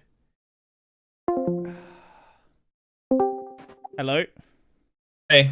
Discord decided it wants to kill my audio for a second. What a great program. Oh, okay, sorry. No, too good. All right. I can't remember what to say now. Yeah, that's it. From and then, the C++ and then, developer. Yeah, and then Zig was, to my point of view, it kind of seemed similar again. It was like, well, ironically, I think Zig would be a great place to go to if I've just been dealing with Rust for the last few years. If I've been tearing my hair out because I've hated having to deal with the borrow checker, and I want something that's kind of similar to Rust safety, guarantees or whatever. I don't know. I think Zig has like similar guarantees in terms of safety or whatever. Not in the same way. It has a different paradigm to that. I don't subscribe to the idea that the borrow checker is the right trade-off that they made. I don't think it was the right way to solve that problem. I think it could have been done different. And I think Zig is a good example of how it could have been done differently. But again, the way that the Zig ties those kind of benefits into, it's so into the language. Like it's just like I don't know. With Rust, it was like the map box stuff as well as the borrow checker. You have all these strange like built-in types that only exist because of the memory safety thing, which I don't even really care that much about anyway. And so you're getting in the way of me solving my problem. Like, I don't care about all these extra things. Like, now I'm basically having to, instead of just writing my problem solution in like a nice flowy way that's just coming out of my brain, and it's like I don't know, playing music on a piano or something. Now I'm actually also having to shove a solution into your fucking box, literally a box, right? I'm having to like rethink how I'm going to approach solving something to fit into your bizarre, like, mental gymnastics paradigm. And the only reason I'm doing that is because you keep telling me it's a moral virtue what I'm doing, right? It's like yeah, I think going back to what we were saying before about people being like religious about languages, I think Rust is in a way worse, and so maybe even Zig, because it's like people actually see it. I made a joke on Twitter the other day about how, okay guys, there's a project that exists and it wasn't written in Rust, so instant, like, go straight to jail or whatever. Like, it's a moral failing that you haven't decided to use Rust. Like, how dare you, in today's day and age, start a new project? If you dare decide to make it in C++, you're clearly like a genocidal maniac or something, right? Right. It's like it's just a moral. It's a fact that it's a moral failing to not use Rust, and that's it. You're not supposed to question it. You're supposed to just accept that that's the truth or something. And I feel like I don't think Zig was really kind of giving me that impression either, but it didn't feel good that there was like all this extra stuff to care about, and it was kind of in the way, I suppose, for Zig, right? So anyway, all that to say is I chose V because it felt like a kind of a Golang done right from my point of view, I guess. Like it's got very similar syntax to Go. It has very similar syntax to Rust and Zig, I think, as well. It's been kind of inspired by lots of different programming languages. I can't remember. There's like a list somewhere, I think, if you want to go find it. But should be. I think I saw it before. Influenced by Go, Oberon. I have no idea what that is. Rust, Swift, Kotlin, and Python is what they list in the documentation. Yeah, so I guess it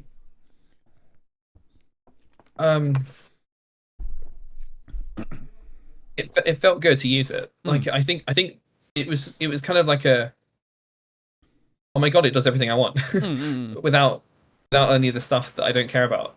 It felt like, I don't know if this is a good example or how to explain it maybe, but my sister's been trying to get into painting, right? So she was explaining to me the other day that she's gotten to the point now where she's nearing the stages where she can just sort of, there's things that she can do with her brush that she can just intuitively do without really thinking about. It would have before required like a load of extra effort and stuff. I really like V because it feels like the perfect medium to just let my thoughts pour out into or something. The fact I'm programming is a side effect of what I'm trying to do, right? It feels good to get problems out and make them work, but it doesn't have to be programming. If it was Legos or something, I could do that instead, I guess, even though I'm not very good at building cool projects in Lego. But it's like a thin medium that's not really there. From my brain's point of view, it's just a medium that I'm just painting with or something. It's just like a necessity, and it doesn't really feel like it's not important. Like it needs to look good for my brain to like make nice shapes out of it that I can easily work with, and so that by kind of extension ends up meaning that just by side effect, it does then have this intuitive sense of like how the code should feel or how it should look. Sorry, no, yeah. What I'm trying to say is it doesn't matter how the code looks, really. It's how the code feels. That's important to me. Does it feel fluid? Does it feel suitably rigid in that moment? Does it need to be, does it need to be really solid and rigid right now? And does it need to be fluid in this other sense? It changes. I don't know how to explain it really, but I guess I'm trying my best. No, I sort of get what you're saying there. V as a language kind of clicked for me in that way. Like it just feels like it's going out of my way. It feels natural. It's literally, yeah. It's like and honestly, this is a good short. I think in my philosophy of more tools the better. I think when you're choosing what to use, you should never trust anyone what they say. Because if you think about it, they don't have any idea what you should be using because they're not you. They know. I think there was a quote from DHH or whatever the hell his name is. I can't remember his full name. The guy that made Ruby on Rails, right? Yeah. He had a really interesting article that I think Prime covered once that basically outlined how, he was, as a young gentleman, he had this kind of philosophy that, well, actually Ruby on Rails is the only choice. Or sorry, not Ruby on Rails, Ruby itself. Like, Ruby made so much sense to him that it was like a natural, flowy thing. Probably the same thing I'm describing now. And so he didn't make the distinction that that's his experience, right? And so, but just because you feel that way with using Ruby, and it just seems like the obvious answer to what programming language you use, that's not necessarily the case for everyone else. And it feels like an obvious thing to say, but apparently to him and maybe others, it wasn't, right? So I don't feel like people ask you, what language do you recommend? Well, I don't. Right? It's an impossible question to answer. I think you have to try everything you think is relevant to your space. So and just see what clicks really. So I think that's just I know what felt wrong and felt like felt actively repelling, which was unfortunately Rust and Zig. For different reasons. Like I guess I didn't have to think much about using V for this stuff. The other reason why I like to use V is a major reason I didn't use Go actually was because there's no when you interact with C via Go, you have this massive performance overhead that you deal with, I had another project. I'm going to hopefully really quickly explain. I don't want to spend too much time on this bit. But I had this idea the other day. Well, I keep saying that the other day. Okay, 5 years ago or something, right? That's even worse than before. Yeah, sorry. I had this idea about you know Excel. You must know. Obviously, you know Excel. Yeah. Spreadsheet. Or whatever, Libra sheets or whatever the hell it's called. Anything sure. really.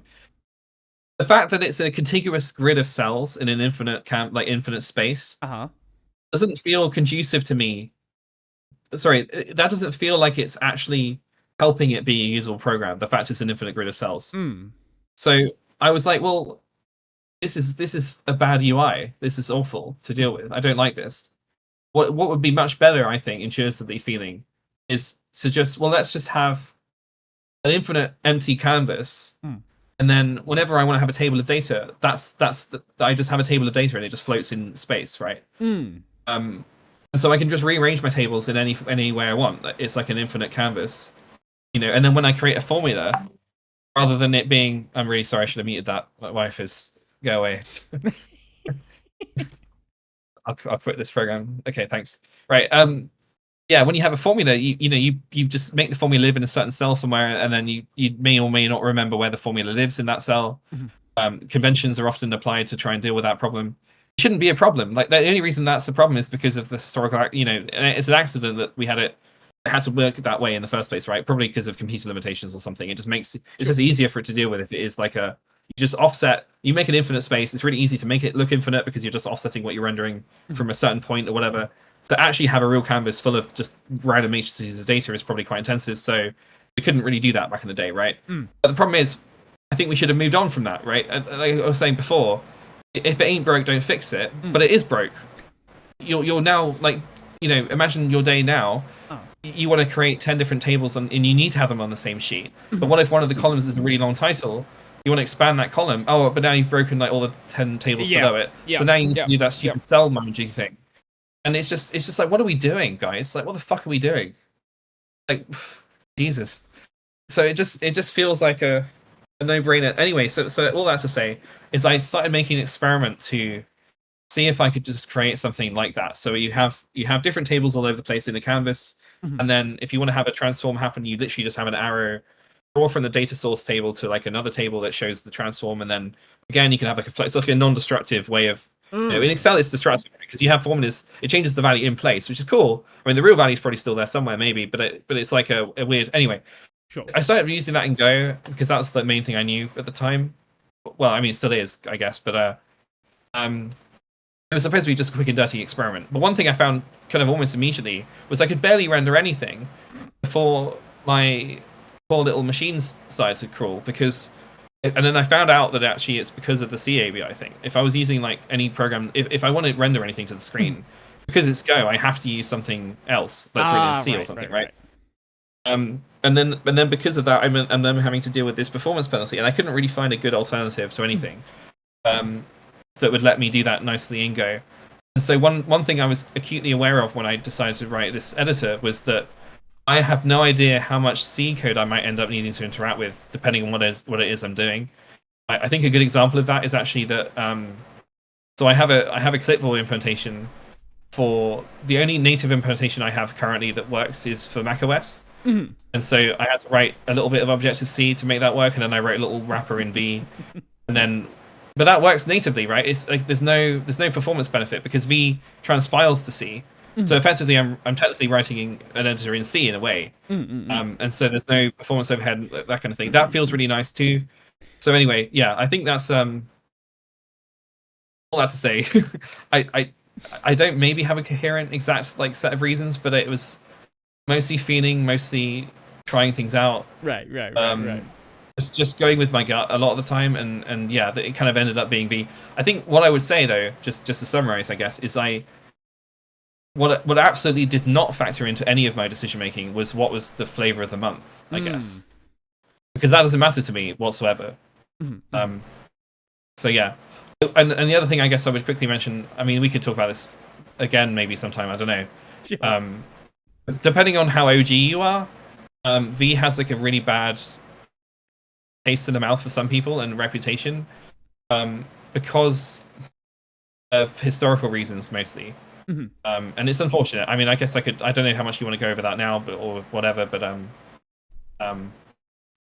yeah, I would say that if you want to know if a language does what you need it to do today, just literally go off and see if it does, and that's it. Yeah. You don't need to pay attention to the marketing. Don't read the taglines. Don't trust some random YouTuber that like Brody that's telling you whether whether you should do something. Just go and look. Just open your eyes and figure it out yourself. Honestly, go and ask. no, you should listen to me, because that's what I tell people half the time. Like, whenever I'm looking at some like Linux desktop or anything like that, it's just like, I like it for this. Try it out. Like, it's gonna be, just see what it's like for you. If you like it, you like it. If you don't, you don't. Find out what you enjoy. Yeah, exactly. And it seems obvious to us maybe, but I mean, again, the only reason it bears repeating is because people want the easy option, right? Yeah, they just want to be told what to do. They want to be told what to like. Don't have to make the hard decisions. Tough luck. Life is hard. Programming is hard. You've got to pick your battle somewhere.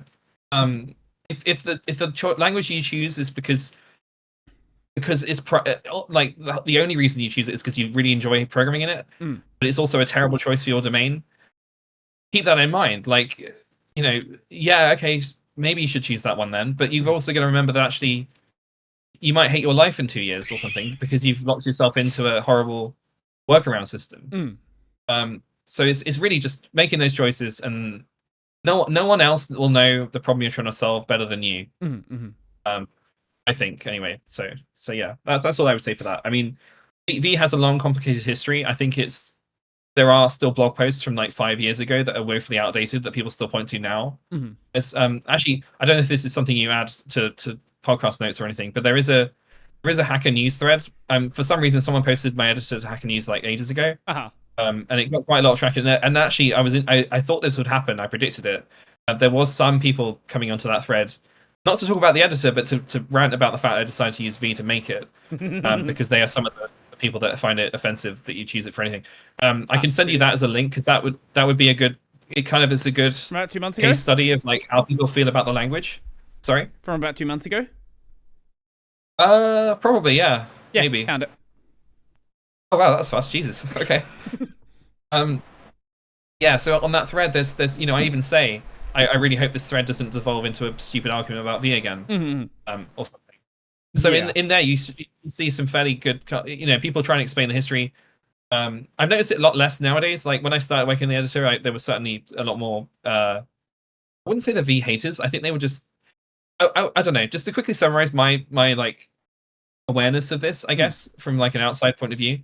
I started looking into V about 2020 or so, like before I really used it for anything. And I remember reading a few articles about that because that was kind of when it was happening. Basically complaining that the language had been marketed as if the features that were planned or envisioned to be a thing were available in that moment. So people trying it out, hoping that those things were there, and then found out actually that they're not done yet, or they're not kind of finished yet or something. Even though it was also kind of advertised very clearly that the language hadn't reached, the language isn't stable. Even today, it hasn't reached 1.0 yet, right? Right. I mean, the actual like syntax and the compiler and everything, that's been stable for years now. But it doesn't have to be. There's nothing to stop them from completely breaking my program tomorrow. If they want to. Hopefully not. But I'm accepting that because I'm aware that they haven't reached a stable standard yet. But it feels nice enough and it feels stable enough to use today. Anyway, so I don't know. I feel like if I was to find a new shiny language to try out tomorrow, I would go to the website.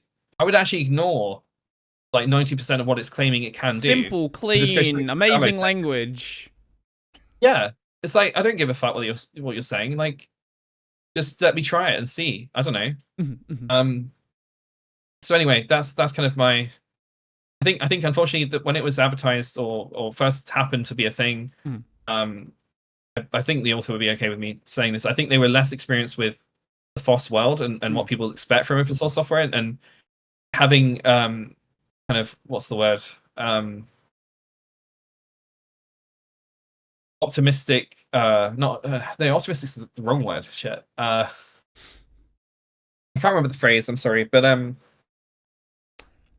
yeah, Like, having it kind of claimed, aspirational things. Yeah, yeah, that's yeah, it. yeah, yeah. Having an aspirational set of features Mhm. is almost the same thing as saying it does that today, apparently, from people's point of view. And so they kind of felt burned. I think they tried using it, they felt like they were being lied to or something, they felt like it was a scam. I don't understand that as well, because I did see a lot of people saying things like, "Oh, it's vaporware," things like that. Yeah, lead to vaporware is a very popular phrase. I think that only made sense in the first 6 months of it being like publicly announced as a thing. I think initially it was announced the compiler was available, but the source code wasn't. And then people couldn't believe, like, sorry, I'm just gonna take a drink. Like the claims that the author was making were so like out of this world that people were like, well, this can't be how it works. That's just not possible or insane or something. And I think there's a well-hated like feature that was mostly advertised at the very beginning called Autofree for V, which is like the way that V deals with memory nowadays anyway, which is what I'm doing for Lilly, or what I use for Lilly, sorry. Is V does have a tiny garbage collector that I can turn off easily. I could, if I really wanted to, I could do arenas or something, like manual memory management kind of thing. Sure. But I find it's powerful enough that it doesn't seem to have any impact on anything I'm doing. So and also the runtime that provides is way more efficient and smaller than something like the Go runtime, for example, right? So V with its garbage collector on can run in smaller places than I think the Golang programs could, kind of thing. So I think it requires like less kernel features or something. Anyway, so it's so the way it kind of works nowadays is that the Autofree is a feature that works, and it does the way it's supposed to work is it basically kind of infers where you need to clear memory or free memory, and it basically just auto inserts free statements for you. Sure. And that's very hard to do for like an entire program. It's basically impossible because, again, there's the whole thing problem, right? You don't know, given a program, how can you ever specify when it will actually terminate? Sure. I think is how it goes or something. And I don't know. I'm not a compiler author. I'm not a language designer, but that's my understanding. It's an unsolved problem. And to V's credit, all they wanted to do was just to see. They didn't. I guess it kind of espousing what we're going on about in a way. They were told by the status quo, this is an impossible to solve problem. We've been trying the last 50 years to solve this halting problem. You're never going to be able to have it so that a compiler can also, like 100% of the time, just automatically insert free statements or something. And they just like, okay, well, let me try. I don't know if that's true. Like, you're just telling me that's true, right? I think that's commendable. That you literally, that's like how everything should be. That's science. That's like literally what we should be doing, I think. So it turns out that yes, the halting problem is a hard problem to solve. And unfortunately, they haven't solved it. So makes sense, right? But they tried, and so now the situation is so Autofree was originally supposed to be the whole solution. Can't do that. So now Autofree is I think it's like 95% or maybe 99% of all the allocations get freed by it. But anything that's left dangling, just in case there is stuff around, there is a garbage collector. Sure. So the garbage collector actually also has way less work than it otherwise would have done if Autofree wasn't a thing, right? So like with Go, it's the only solution. So the garbage collector is the only thing you have. It has to run all the time. It has to go and collect everything. Whereas in my program, I mean, I haven't checked exactly, but it maybe runs like, I don't know, 10% of the time that the Go one would run or something, or sorry, take us 10% as much time because it's got way less stuff to clear up. I don't know. I haven't checked. I don't honestly need to care. Like, as far as I know, when I run Lilly, it doesn't use loads of memory. It doesn't use loads of CPU. It seems to run fast. It does what I want it to do. Great, whatever. Right? That's all that matters to me. So I don't. The minutiae of like exactly how many bytes it's allocated in certain places and why or whatever, it doesn't matter, and it shouldn't really matter to anyone that's sane either. So I think the only reason you go into that level of like complaining is if you're a religious zealot and you have like a fan base somewhere else or something or whatever. You've tied your allegiance to a language, so anything else daring to exist is offensive to you, and so it's your life mission now to go and like dispute it or to try and complain about it in any way possible, basically. And I think it's a complete waste of time. What the fuck are you doing? So yeah, sorry. So one of the things I do want to talk about there is so that video I showed earlier, that was you doing stuff with or trying to do stuff. You couldn't get Neovim to work properly, but on a Chromebook, which I thought was kind of neat. Yeah, yeah. So that actually was my. I actually do have a couple of. So I have a couple of Chromebooks on my shelf. I've got one of them running Linux, my Ivy Ridge device. The other one I need to get around to. I need to get around to setting up Linux on it. Are you what's the BIOS that you're using? Did you have to reflash the BIOS chip? So the one that the Ivy Ridge one, sorry, I actually bought it with Linux on it. I thought it was funny that it was running Linux already. Oh. So yeah, someone's just selling on eBay set up like that. Oh, okay, cool. Oh, okay, nice. The other one I'm gonna mess around with on stream, and I've got the little thing to unlock the whatever. I need to read the documentation. Get around to it eventually. Yeah, it was a whole process. You have to make sure that your CPU architecture is supported by the flashing software. Like, yeah, I bought a device specifically for that. Oh, okay, nice. Yeah, of course you know what you're doing. You're Brody. Sorry, my bad. I shouldn't tell you. Well, before I bought the device, I was talking to the developers about it anyway, so I just checked with them to make sure it'd be fine. Nice. Okay. Yeah, I know. I spent So I mean, this is my original. Anyway, so a little Asus Chromebook thing that's got Linux on it. I did reflash the BIOS to be able to put. It's running Bunsen Labs. I actually run it headless as well, by the way. I'm using a because I run it in TT mode because then TTY, sorry. Because then I almost immediately then start up my friend wrote this tiny window manager for X in V, and I use that all the time on that machine because the whole UI for Bunsen Labs is, you know, as you would imagine, like a regular, like any distribution really. It's pretty heavyweight. Like even XCFE is quite heavyweight in my opinion. Compared to like what I'm doing anyway. So all I really want is just a window. I want a decent terminal that actually has like Unicode support. So I can't run in TTY completely. So then I start the window manager, has a browser. I have a browser window, switch between that and the terminal. That's it. But yeah, I mean, so yeah, that video I showed you, or the video I sent you of me doing that. What I was doing was I was planning on trying to show you side by side how much faster Lilly performs on my little tiny Chromebook. I don't even know what I think it's like 1.2 gigahertz or something. Let's see. You sent me the link earlier. 1.1. Yeah, 1.1. So it's a very underpowered machine. And supposedly enough for Neovim to run anyway, because you know it's Neovim, right? But my experience with my fairly minimal, you know, I don't have like a huge configuration set in my Neovim configuration. It's still pretty slow for me on that machine. So, I mean, that was one of the reasons I was trying to show you. So yeah. Anyway, so I started up Neovim to try and show you how much slower it was compared, and it hadn't changed anything as far as I knew. That, you know, the last time I used that machine last time I used Neovim on that machine, the configuration was, you know, working. Hadn't changed anything since, and I just started up Neovim, and all of a sudden, all of my configurations are broken for some reason or something. So it's a good case study again as to like why I'm finding it frustrating trying to use Neovim in the long term with a static configuration. It doesn't feel like it's it doesn't feel like a possible world to live in. Anyway, so yes, this machine, I love it because it fits perfectly into my son's nappy changing bag. So we can take it wherever we go.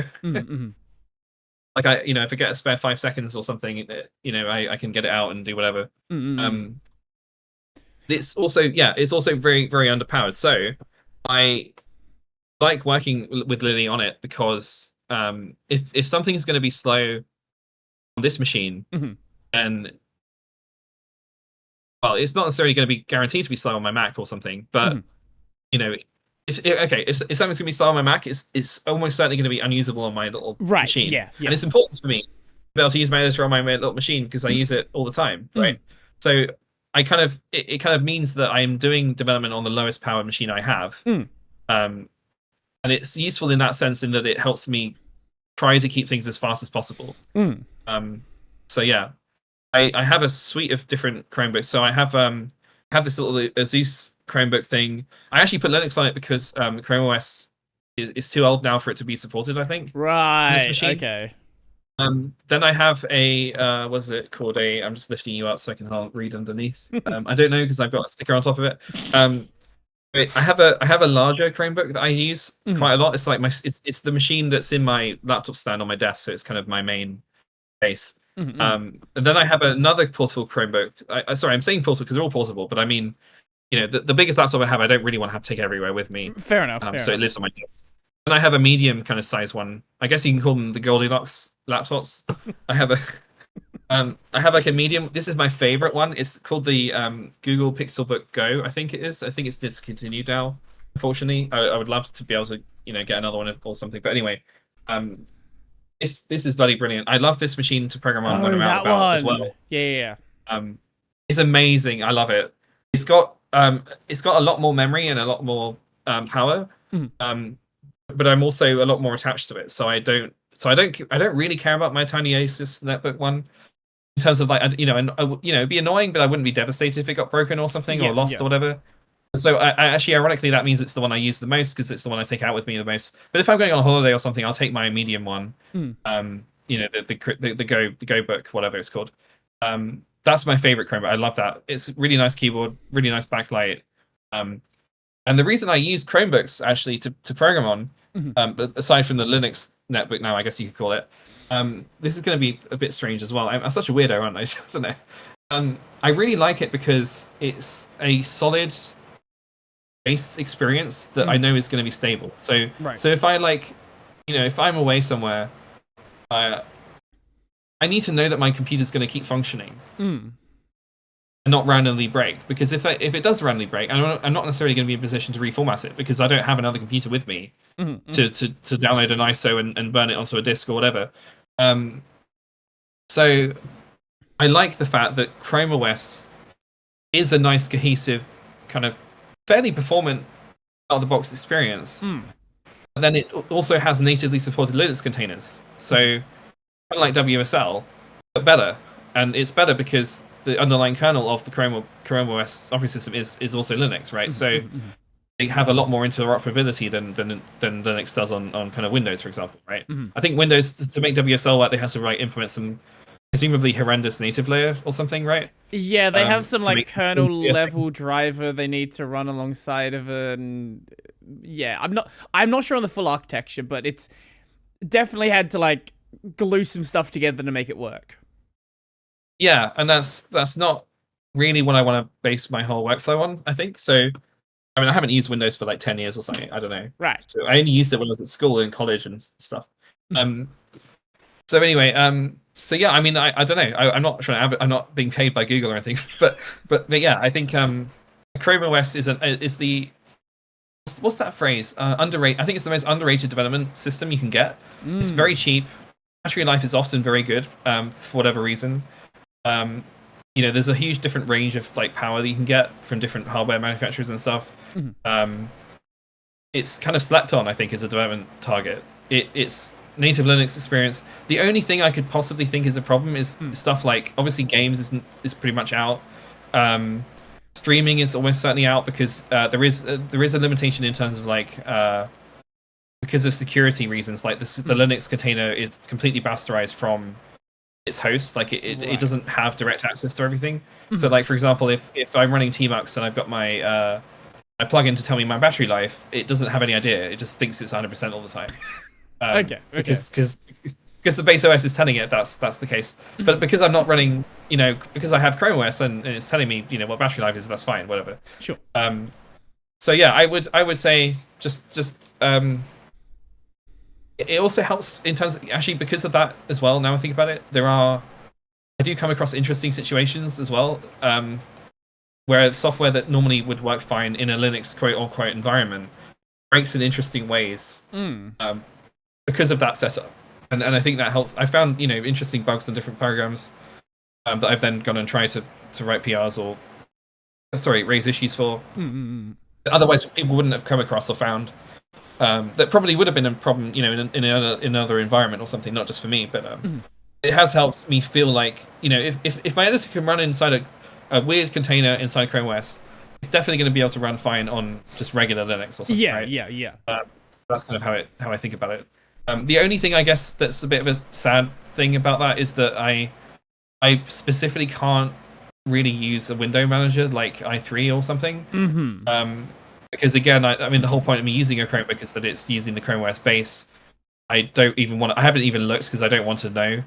But I doubt there's an app for doing window measurements. So I really hope there isn't, because I doubt that's going to work properly. So yeah, like there's no, because you can run Android native apps. Sorry, you can run Android apps natively. If there's like there might be one to like make to try and pseudo do window management or something, but I doubt that would really work. And I just had a look for it, and yes, there are people who've done something. Okay, no, I'm not going to have a look. And I do feel like that's a sad thing I'm missing out on, but it's like I could install it on my little netbook, window manager. But again, with the whole thing about me wanting to have a portable experience, like if I'm intuitively expecting to be able to just press a bunch of different keys and get a certain experience.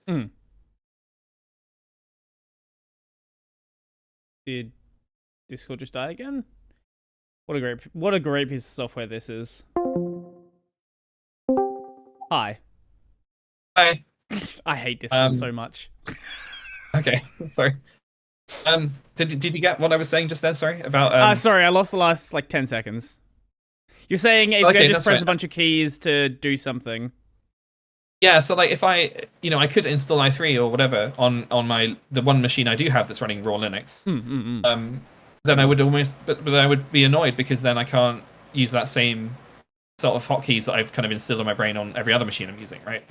And so the benefit of having a window manager that's efficient and easy to navigate is completely outweighed by the fact I can't use it on most of my computers, because I'm using Chrome OS, like choosing to make that choice. Well, I have got a Mac M2, luckily, which is great actually, because it means I can. Yeah, one downside of V, actually, just to quickly say, is that cross compilation is a pain in the ass, right? And like not really a thing right now. And so the only way I would be able to compile for Mac OS is either probably using something like Go Releaser, I guess, or just having access to a Mac, right? So right. So that's annoying. But yeah, that's my development environment is a bunch of different laptops. Whatever the situation is, I'm in, that changes. So yeah, I'm always using like 3 or 4 different laptops in any different situations. So not having to deal with configuration migration by having an editor that comes with everything out of the box is great for that too. Yeah. But yeah, I think we've reached the 2-hour mark. I don't know if you want to wrap everything up or. Well, reached the 2-hour mark since the call's been going, but we're a little bit before that for the actual recording, so we've got a bit longer. Okay. If you can keep going for a bit longer. I'm fine. I've got all morning or whatever. So okay. Yeah. Well, I want to talk a bit about sort of your experience with Linux and your experience with development, and like sort of you were saying before, like before we actually started recording, that you've basically always just used Linux. Yeah, I mean, I've always used it in my spare time. So what I mean to say is when I'm at school or when I was at college, I had to use Windows. Sure. For the most part. Although I would use a boot stick if I could kind of get away with it, or make the teacher not realize what I'm doing, I guess. Yeah, I was saying to you before, I'll just kind of repeat it. I wouldn't say we were like badly off or anything at all like that, but I mean, we were quite frugal with not buying things we didn't need to, and there didn't seem to be an immediate need for having everyone have their own machine or a big computer or anything back in the day. Sure. Sorry about that notification. So I would so if I wanted to, if we went away on holiday or something, or if I wanted to use, software, my choice I had was to use a boot stick with Linux on it. And then I would borrow my dad's white laptop and boot Linux off of it. Precisely because I wouldn't have to deal with, because I obviously wasn't allowed to know what his login was, so I didn't want to use this operating system anyway. I think it was XP that he had, like it was the ThinkPad running XP, and yeah, if you just boot off that, and the boot stick itself has got persistence, obviously, because it was Ubuntu, then I can just kind of save everything I want to the stick. Sometimes it would break, but then I would just reformat it. So yeah, that was my initial experience, and I didn't really get much experience from Windows before then. I think maybe a couple of times at friends' houses or something. Maybe I think my granddad might have had 2000 or 99, like 98, whatever it was called. Yeah, 98. So yeah, I think I always I don't know. It did kind of cross my eyes a bit whenever I went to school or college. How different Windows was always kind of a bit of a pain, and then I think I was always thinking, why is it like this? Why isn't it like the other thing? Wouldn't it be great if it could just work the same way or whatever? So, but this is like way before I even decided to start getting into programming at all. So, yeah. So what version of Ubuntu were you using back then? Like, did you want to age yourself? I don't remember the version. I know that it was running GNOME 2. Okay, so that was when it had when by default it had the bar at the top and the bar at the bottom. Yeah, so the desktop switching was at the bottom, and then the other stuff was on the top. And it didn't have like a dock bar or anything. It just had those two bars. I love that desk environment when it was set up like that. Anyway, I do remember when they moved to GNOME 3 and I guess also by extension Unity. I was like, oh, this is like Windows 8 all over again. Fuck me. I love the opinion. Like, I wasn't using Linux back then, but I always love the stances that people have on GNOME over the years. Like, you'll hear people now who are like, I wish we had GTK3 GNOME back. But I remember a few years back before the GTK4 version came out, there were people being like, oh, I wish we had Unity back. But then you go even further back when the change to Unity happened. People were like, I want GNOME back. Get rid of this Unity thing. It seems like people always kind of just want the thing that they were first introduced with. Yeah, that makes sense. I think it's natural that's it's familiar. It's kind of what you're used to, and it feels like the better experience. I think I like to think though that my visceral hatred of Unity was more. I was open-minded to it because I'm aware that that's a bias you would have, and I was trying to like see maybe this is better. But I found that with Unity I was actually doing like 20 more mouse clicks than I needed to or something. Right. The search was terrible as far as I remember. I think it searched by category rather than search by actual application name. Or it tried to combine the two weirdly. It didn't help that they had some weird choices of they had like an Amazon plugin installed by default. So you would do like web searches alongside file search, like Windows 8 was doing when that came along. Yes, I don't know why they decided to see what Windows was doing and then decide that was a good idea or a good direction to go in. If anything, you should run in the opposite direction of whatever Microsoft decided to do, I think, with their assistant. But yeah, it was a bad. I remember. I think I even read in like a bloody Linux magazine that the reasoning was that they thought that desktop on the mobile was going to be a thing. So like, I think they even had a manufacturer at one point they were pairing with, where they were going to try and make a phone. Yes. That was just because everyone was thinking that we're not going to be using PCs in 10 years. Everyone's going to be using mobile phones for everything. Yeah. And if you think about that for 2 seconds, you're like, well, that's retarded because screen real estate is obviously that's not going to work. Like, what do you want about? Basically saying that no office job is going to be a thing in 10 years, right? Well, the idea was that it wasn't necessarily you would on your phone. Right? It would be a dockable thing. Yeah, they would have the phone in a dock, and then it would kind of be a whole thing. So I think that was the natural conclusion. You realize that's a bad idea. You think everything's going on mobile, then you realize that's never going to happen. But then you think, well, actually, maybe it could still happen, but in a weird way, right? So yeah, I think the Unity experience was precisely called Unity because it was supposed to be the unified desktop experience. Unified experience between exactly. Well, they weren't just doing a phone. This is how fun Unity was getting. So they had a TV in the works. Oh god. It wasn't real though. It was. You want to talk about something actually being vaporware? That was vaporware. They showed it off at CES back in whatever year it was. It was. It was nothing. It was a PC under the table plugged into it. Oh god. Yeah. They had the phone. That was the Ubuntu Edge. That wasn't just like a little bit successful. That was, I think, at the time, the most successful Indiegogo campaign. It raised a lot of money, and that turned into absolutely nothing. It was I think it's a shame because I thought it was quite a cool idea. Yeah, it was. Actually, it would have justified the visceral hatred of my. I hate Unity, and I think it would have made it slightly more palatable Right, if I could see the appeal of actually having it. Yes, I'm dealing with all this extra shit, but actually, at least it gives me a unified experience or something. I guess you could say, maybe. Yeah. I mean, it would have been quite cool. I remember back in the day, I think around that same time, my dad got the very first Fairphone. I don't know if you know about the Fairphone series. And I remember being really jealous of it, especially because it had a really cool star logo in the top right of the screen. And I just really liked that look. So I remember thinking when I had it, I was like, oh, this is actually quite a chunky phone. It'd be quite cool if it was like, my chunky boy, like my actual desktop machine or something. When is this Unity thing going to come out? And I think I looked it up and I was like, oh, it's like dead. Like what? What's going on? Like nothing. So yeah. Anyway, I think at that point they probably should have reversed course and just scrapped Unity instead of trying to keep it going because it was just terrible. Yeah. But yeah. So. They were trying a lot of things back then.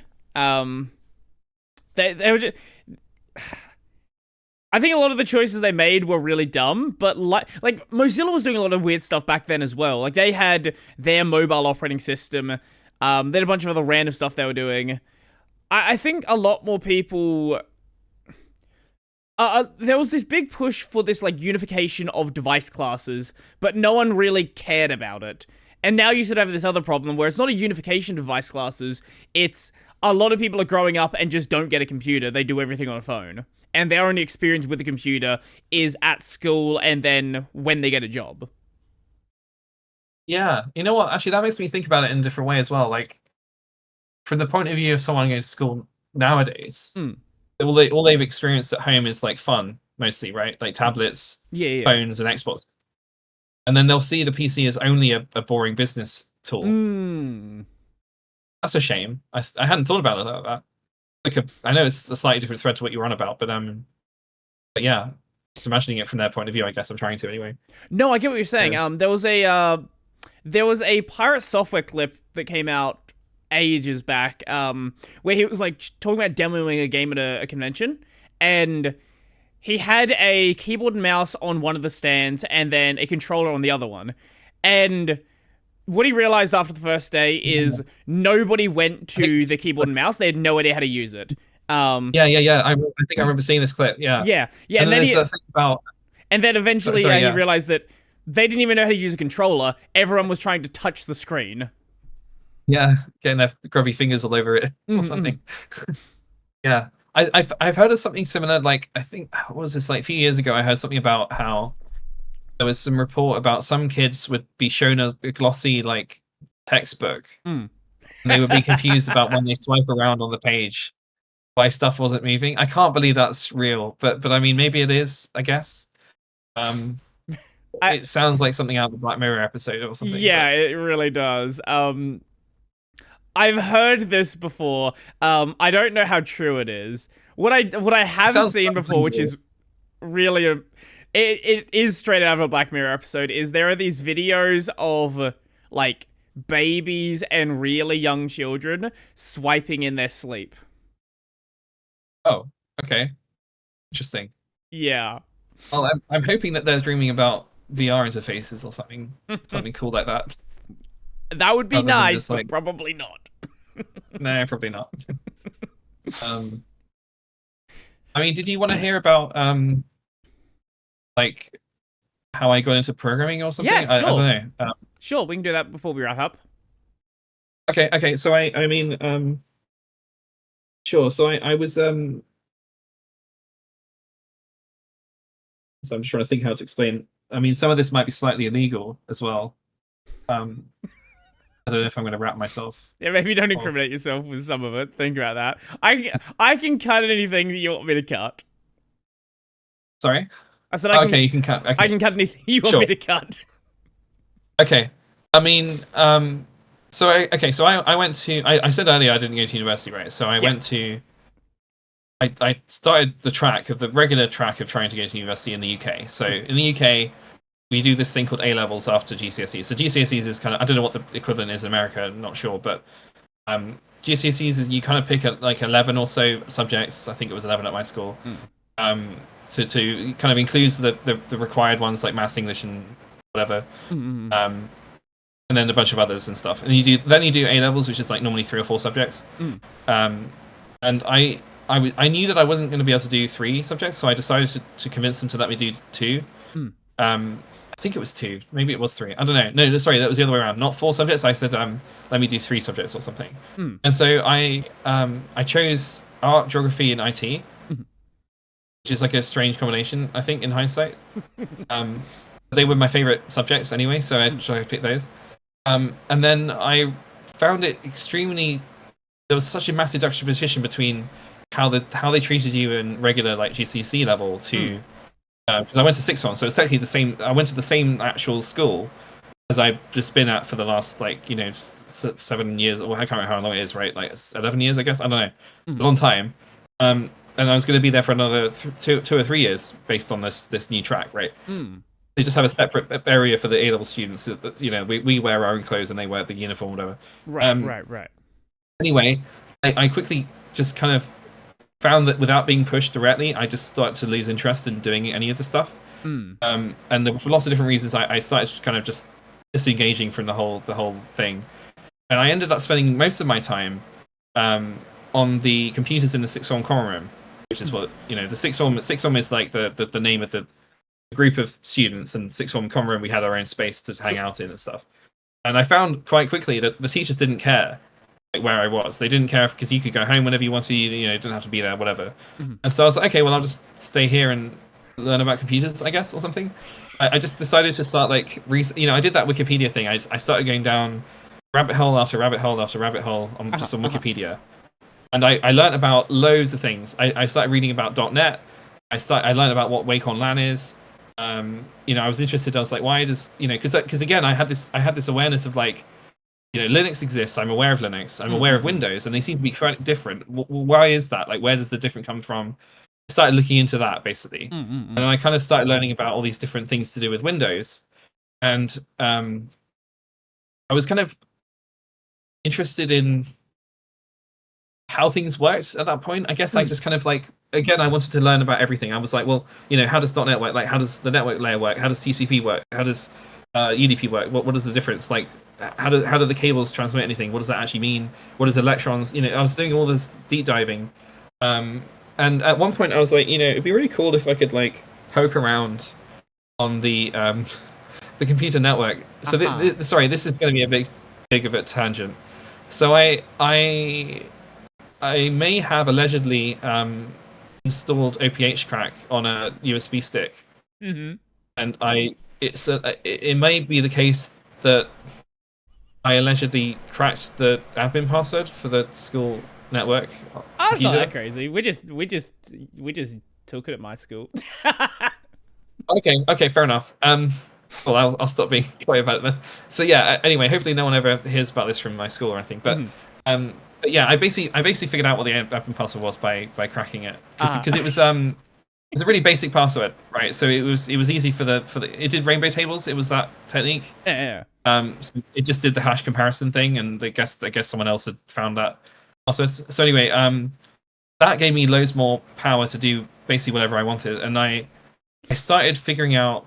So I was fascinated by Wacom LAN. And the fact that if you remotely, so basically how it works is the network card stays on when the computer turns off, and then it means you can boot it up remotely again.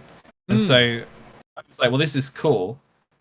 Let me see if I can figure out how to use that. And so I started using remote commands to interfere with computers all over the school. So there was a set of tools called PS6C or whatever. I can't remember. It's PS Tools, right? You remember PS Tools? I think it's been bought by Microsoft now. Yeah, vaguely ringing a bell. Yeah, so there was one program called PS6C or whatever, and I think I'm pronouncing it correctly. And the way it worked was it basically lets you run software on other computers on the network, and it would still do it even if that software wasn't on that other machine, because it would copy it over. Oh. And so I started causing havoc by I started getting around because I had all this free time. I was just at school. I didn't want to go home because my parents would realize I wasn't doing anything, right? So I would stay at school and just mess around. So I walked around the school. I started memorizing the layout of all the different computers because all the computers are numbered. they would be numbered from the door to be like 1, and then it'd be 30 up to the teacher's desk or whatever. Mm-mm-mm. And so I would like remember when certain classes would start and when they weren't there. And I would remember like all the numbers in the rooms. And so I would go back to the common room, and then I would like just basically write a script. I was like, how do I do things automatically? So I wrote some bash scripts to automatically invoke like a loop to just say, turn off all these computers 1, 2, something. Remotely, and then because I knew that once they've been shut down remotely that they could be started up again, I would then start them up again, and I would run it with a delay. I'd log out of the computer, I'd lock the computer because you could lock them, right, to stop people from using them. I'd run back to the classroom on that corridor, and then watch the computers turn off, and then turn back on again. And it felt so cool. Do you know what I mean? It was just oh my god, I'm like a wizard or something. And so I just kept doing stuff like that, and I think I got to the level of like.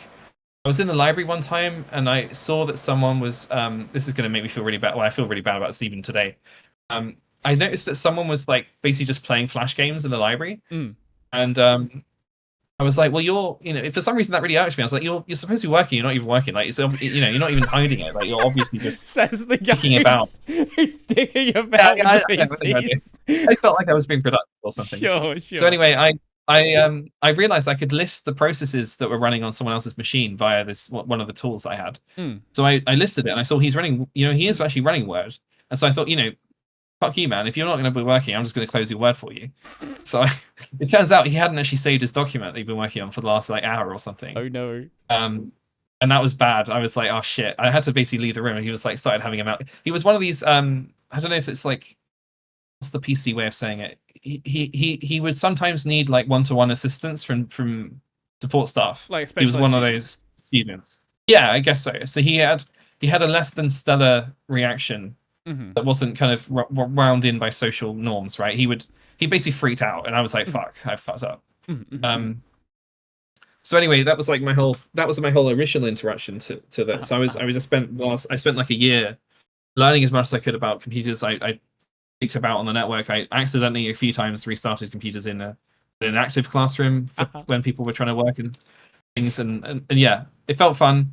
Then I went to inevitably I ended up flunking my A-levels because I didn't do any work. Yeah, I was surprised. You would never have so then that. I basically, because after the first year I was like, well, I'm definitely not going to get through like the rest of these years, right? So I just decided to switch. So I switched to the local community college thing, whatever the equivalent phrase is for Americans or whatever. And I did an IT course there. And that's where I met my very good friend, Lee, who we instantly just completely hated each other somehow, I think. At least I found him extremely irritating and abrasive or something. Poor Lee. I hope he doesn't find that offensive. If he hears it. But then I was like, he's fascinating at the same time. He when they went around the classroom and were like introduced to each other, and he said he had a blog about tech stuff. And I was like, you have a blog? I was like, what? I was like, he has like his own website, and he's into programming and stuff. And I was like really interested in the fact he'd done all this stuff. And then I I said to him, I would like to do programming, but I haven't got around to trying to get lessons or whatever, or do study it or something, or get someone to like give me a course or something. And he went off on me like he had a massive rant. Basically, I was quite surprised. He basically shouted at me for being an idiot. Saying stuff like you don't need to get taught programming. Just learn it yourself. It's not a big deal. You're an idiot. And because he found it like I think he basically found it annoying that I was holding myself back in that way. And then I was like, okay, well, fuck you, guy. If you think it's so straightforward, why don't you teach me how to program? And then he did. And then we actually spent. I actually had another little netbook at the time that did actually have Windows on it because I didn't want to I didn't want to fiddle with. That was the only machine I'd ever been bought, so I didn't want to fiddle with it too much. So anyway, it had like Windows on it. And we did. What was it? I think I decided I was going to learn Python. So I was like, can you teach me Python? And he was like, well, I only really know. Java's my thing, so I will have to learn Python at the same time to teach you.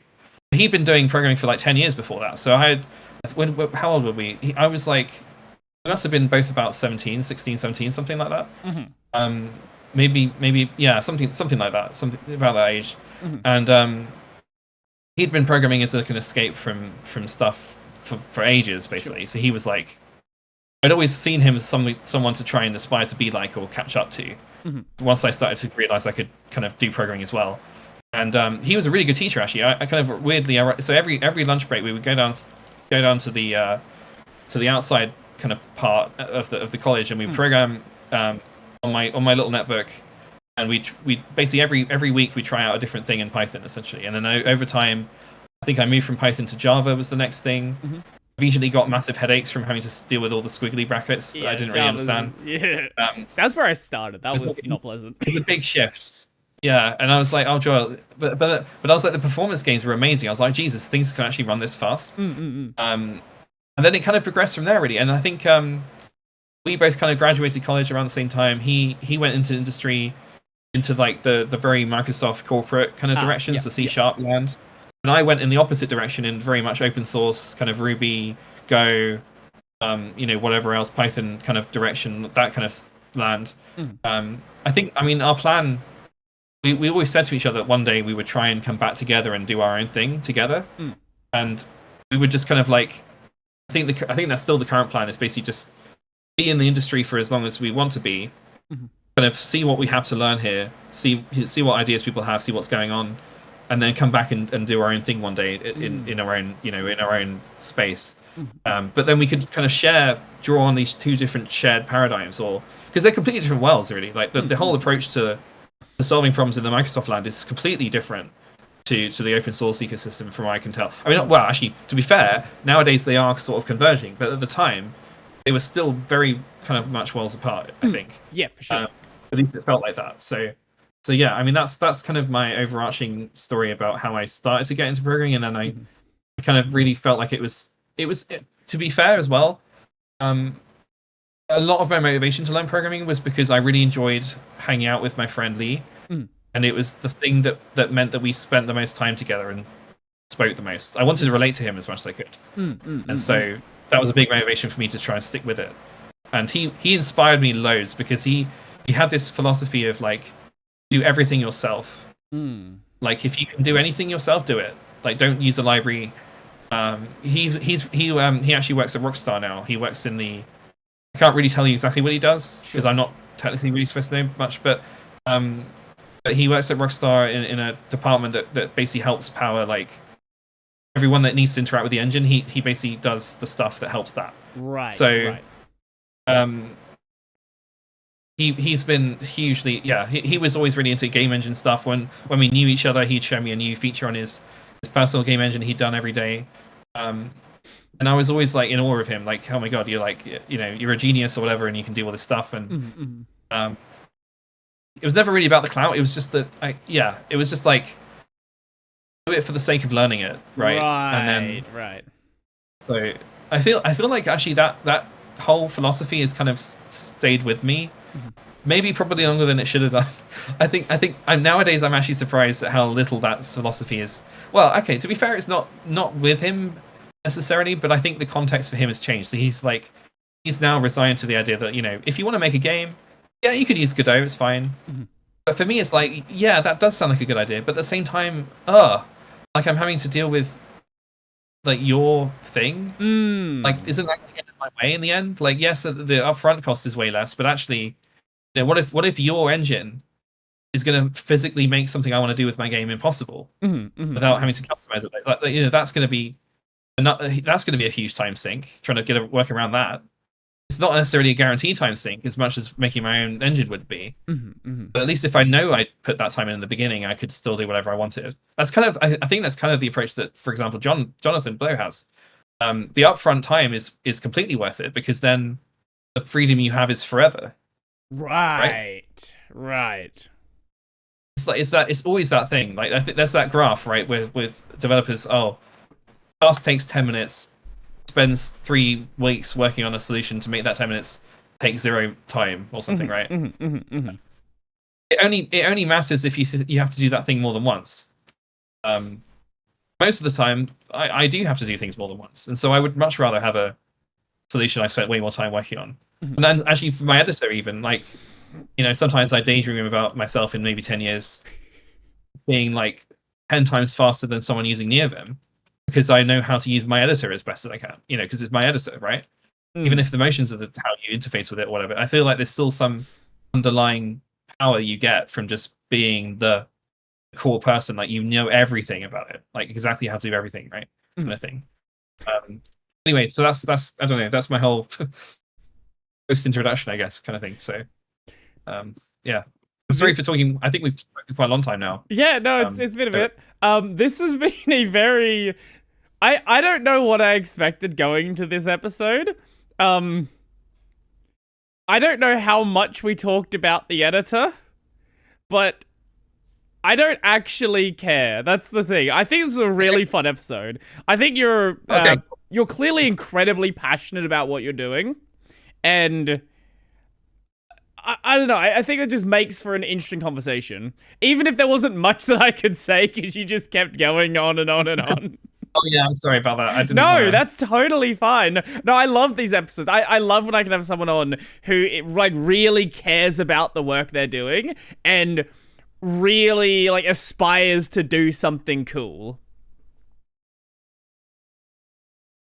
I'm just doing what feels comfy. Right.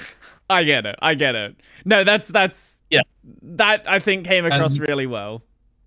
I think I'm.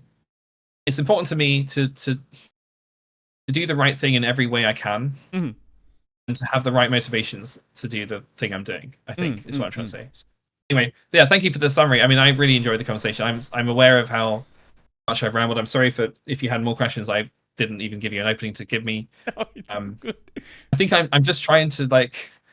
Again, I've never done a podcast before, so I guess I'm just trying to kind of communicate the deep thinking I've done about some things that maybe will be useful for other people or you or whatever.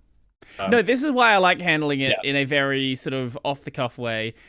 There's definitely value in some episodes being like very structured and hitting on very specific points, but at the same time, I do like to have these ones where it can just be sort of this, I guess, torrent of thought and just see where it takes us, I guess.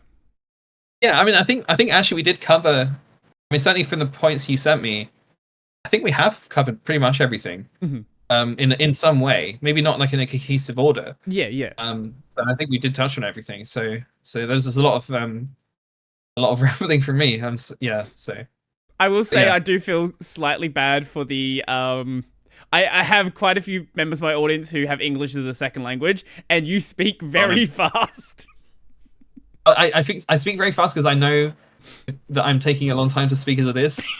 No, I get it. It's good training for them. They can learn to deal with that. Okay, I mean, I guess they could always listen back to it over and over again or something. But yeah, your segments run at like a quarter speed or something. Maybe, yeah. So.